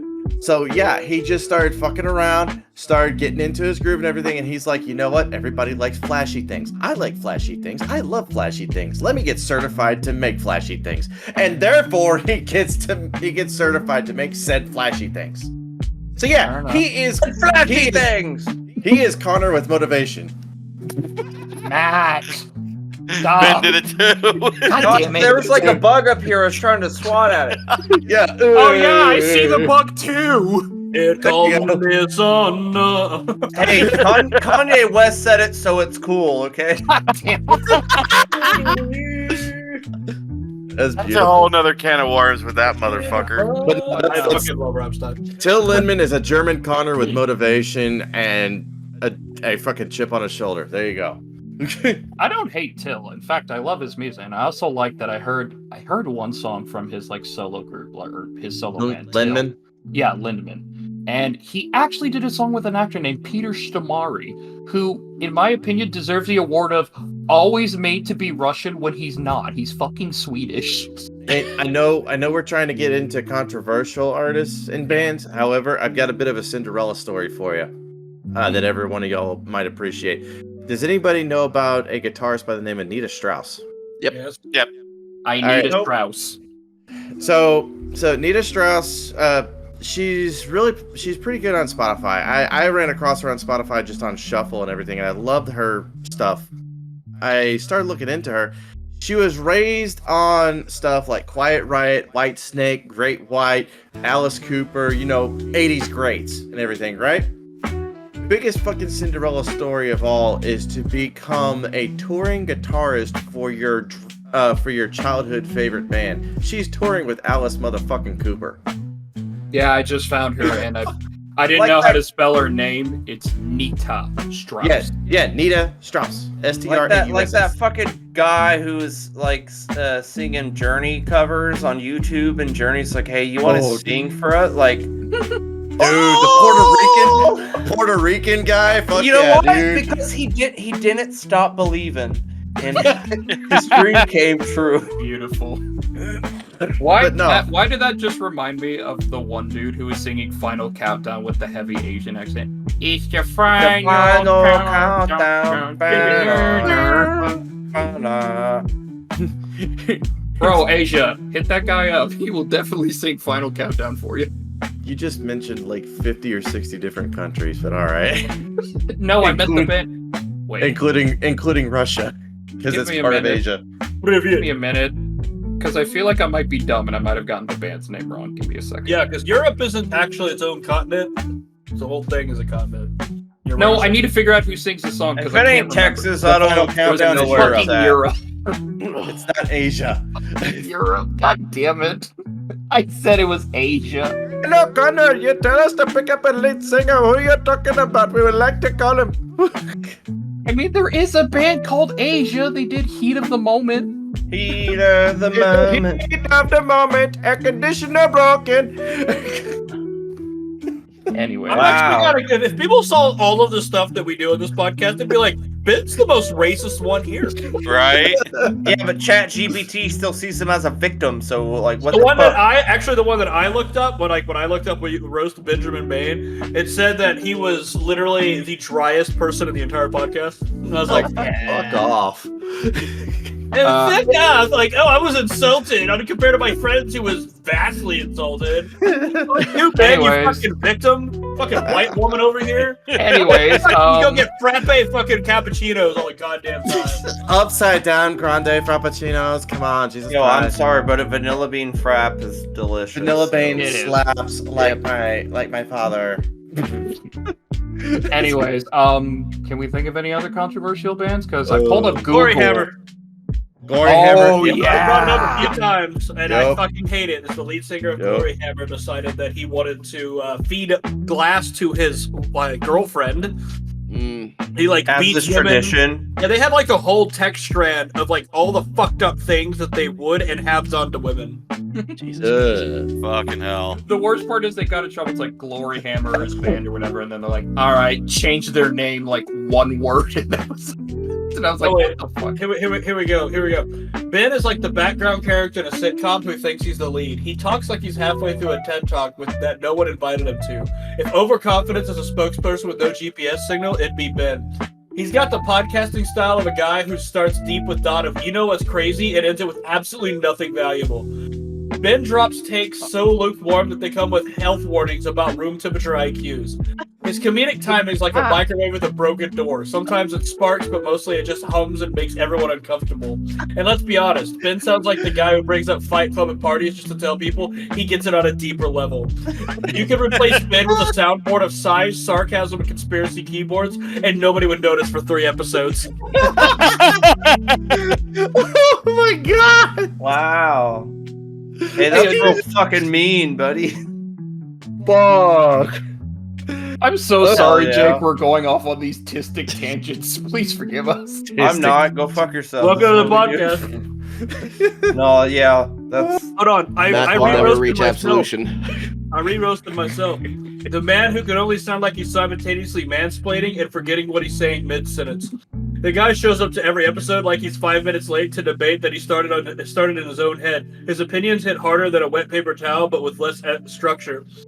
Dalton is the kind of guy who thinks devil's advocate is a personality trait, and he's losing the case. If wisdom was beer, Dalton's fridge would be empty, but he'd still be bragging about how he used to have a 6-pack. Of course, I've never had a 6-pack. He has this voice of someone who was raised on Mountain Dew and Joe Rogan clips, but with none of the energy and all of the tangents. Listening to him talks like following GPS instructions of a stoner. Entertaining, but you're definitely not going anywhere. Let's be honest, he sounds like the kind of guy who would give Socrates a lecture on what philosophy should have been. Oh god. Wow. Jace is so committed to free speech that he's been filibustering his own podcast episode since episode 1. He sounds like a human equivalent of a conspiracy theory when it written in vape smoke. If I did my own research, grew a beard, and started a podcast, it would be Jace. It's actually starting to sound more like me anyway. He talks like he's 1 episode away from being sponsored by Axe Body Spray and Existential Dread. His hot takes are so scorched that you think he's trying to barbecue common sense. Jason's the kind of voice that makes you think of Bluetooth accidentally connected to a gas station speaker. He delivers philosophy of a guy who found a quote on a Snapple cap and built a personality around it. And you can tell he's the type of guy who would lose a debate to Siri, then claim he let her win because he respects women. What was it? Barbecuing what? One more time? Hold on. That shit was fucking.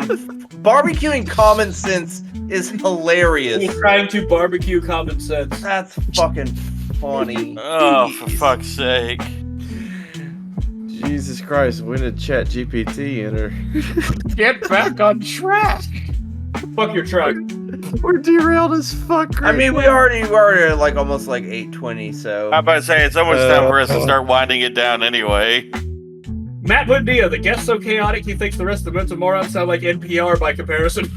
He shows up to the podcast like conspiracy theory wearing a snapback. His brain runs on caffeine, impulse, and the firm belief that is the only one who really gets it. If Matt had a spirit animal, it'd be a raccoon who just found out a sociology textbook in a dumpster and won't shut up about it. He's the guy who derails a conversation faster than a drunk toddler on a Roomba. Every time Matt opens his mouth, it's like Google autocomplete had a stroke. Matt thinks he's a wild card, but he's more of a loose Uno card. Uno reverse card that no one wanted in the first place. His takes are so spicy, they look back around and say, wait, what are you even talking about? He's not a guest in the podcast, he's an extreme sport. Listening to him is like riding a mental roller coaster, thrilling, nauseating, and you're not sure if you're laughing or calling for help. Wow. Give me a moment. I know whose name's going into my suicide night or suicide note. In a few seconds, I'll know too, Matt. Don't you worry. The first one was great. It really hurt. It really hammered in. Just. Let me look respectful before I fucking get roasted. Honor the guy who shows up to a podcast like he just wandered in looking for free Wi-Fi and actually became a reoccurring character. Connor talks like he's halfway through a side quest in Skyrim, but decided to stop and explain politics instead. If dry sarcasm's half-baked hot takes had a baby and raised it on a Monster Energy and Wikipedia summaries, it would be Connor. He's the kind of dude who can say the dumbest thing you've ever heard and then somehow convince you it's ironic. His contribution to the podcast is like seasoning, not always necessary, occasionally overpowering, and once in a while, you're not sure if it's gone bad. Connor's the friend who brings a six-pack to the debate of drinks 5 of them before making his point.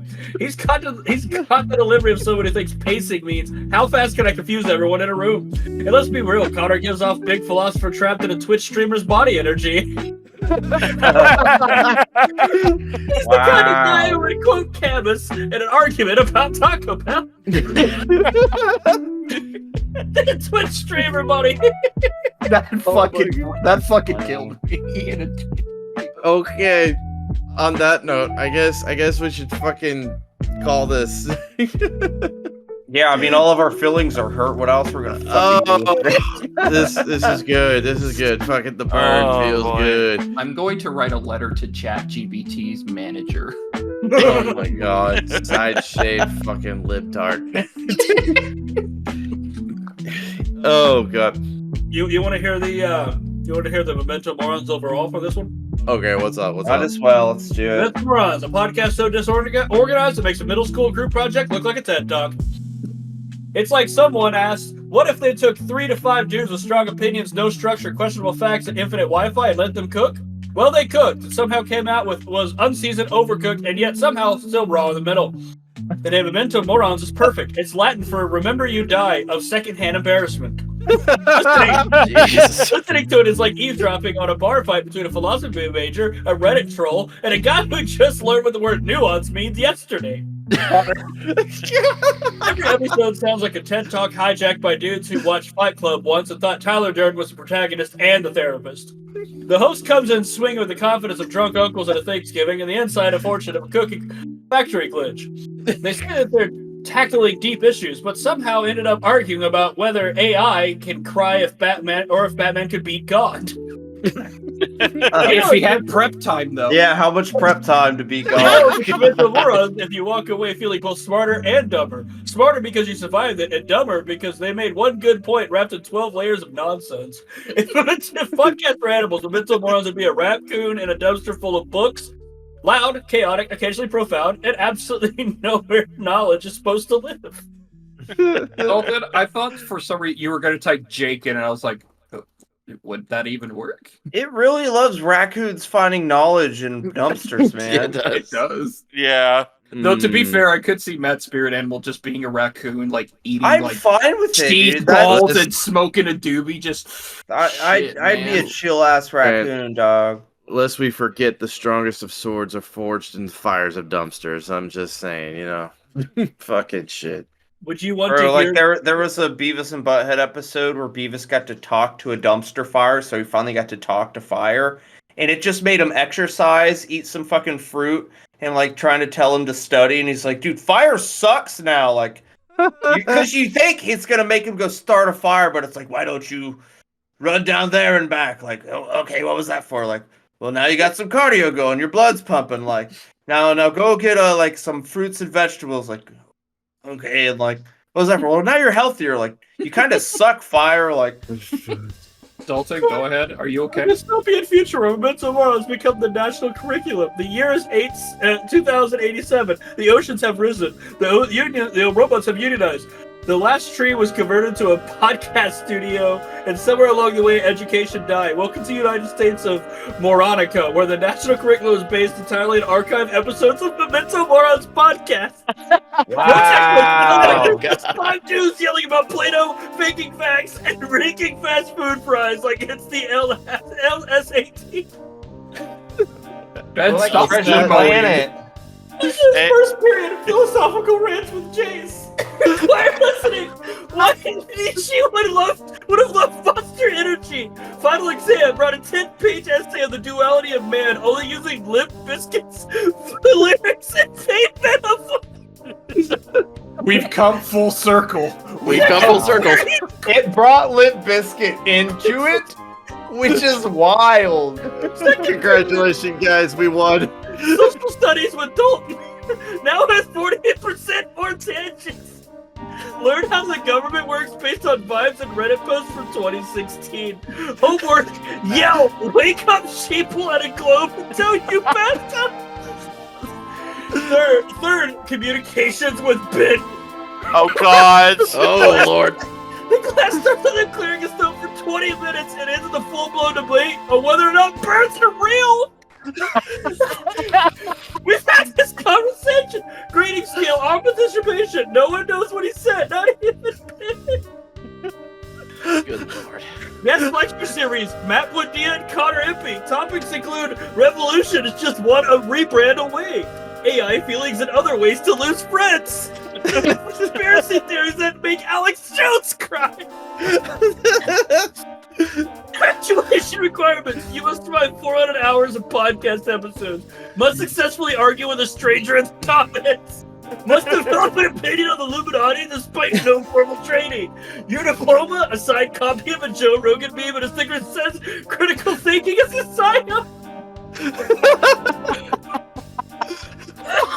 Critical thinking is a fucking great sticker. Oh, put that on a T-shirt. I'm actually getting Okay. a fucking hate. I'm getting a Focus fucking. on the natural education system, mementomorons, because who needs facts when you've got vibes? Yo, we need to start saving up and set up our fucking product line. God damn it. I'm building the servers. We can at least come up with some stickers and t-shirts. Come on, let's go. Dude, Let's- bringing back up Limp Bizkit is like end of the world fucking shit, dude. How in what Dude. universe of Let us actually talking about Limp Bizkit to Let us suck it? all remember the previous philosopher of days of yore, Fred Durst. I've got a chainsaw. I'll skin your ass raw. And if my Keeps going this way. Going I this just way, I might. just might break something tonight. Tonight. something break, ba-da-da-down, ba-da-da-down, Oh, God. ba-da-da-down. How about Oh. because I have this. Either we end it here or I just keep going. No, Okay, no. no. Okay. Call it. Okay, so Jake, go ahead. The floor is yours. Go ahead and tell us what Yeah, you've been up to. plug- Plug okay, yourself, plug buddy. your Plug your shit shit. away, Plug your dog. shit. Hang on. So, I am a solo musician, VTuber on the social media. I've got the band Lazarus Complex. We're working on album 3. It's still in the process, so word on that pretty soon. Getting back to streaming this week just because I was dealing with the whole sinus thing, so that's what I got going on. Hell yeah. Hell yeah, brother. All right. Where can they find you? Yeah. So they can find my social media stuff basically anywhere. Just type in / Jake Dayseeker VT. So that's Twitter, that's YouTube, that's Blue Sky, that's just about anywhere. Twitch is my main platform.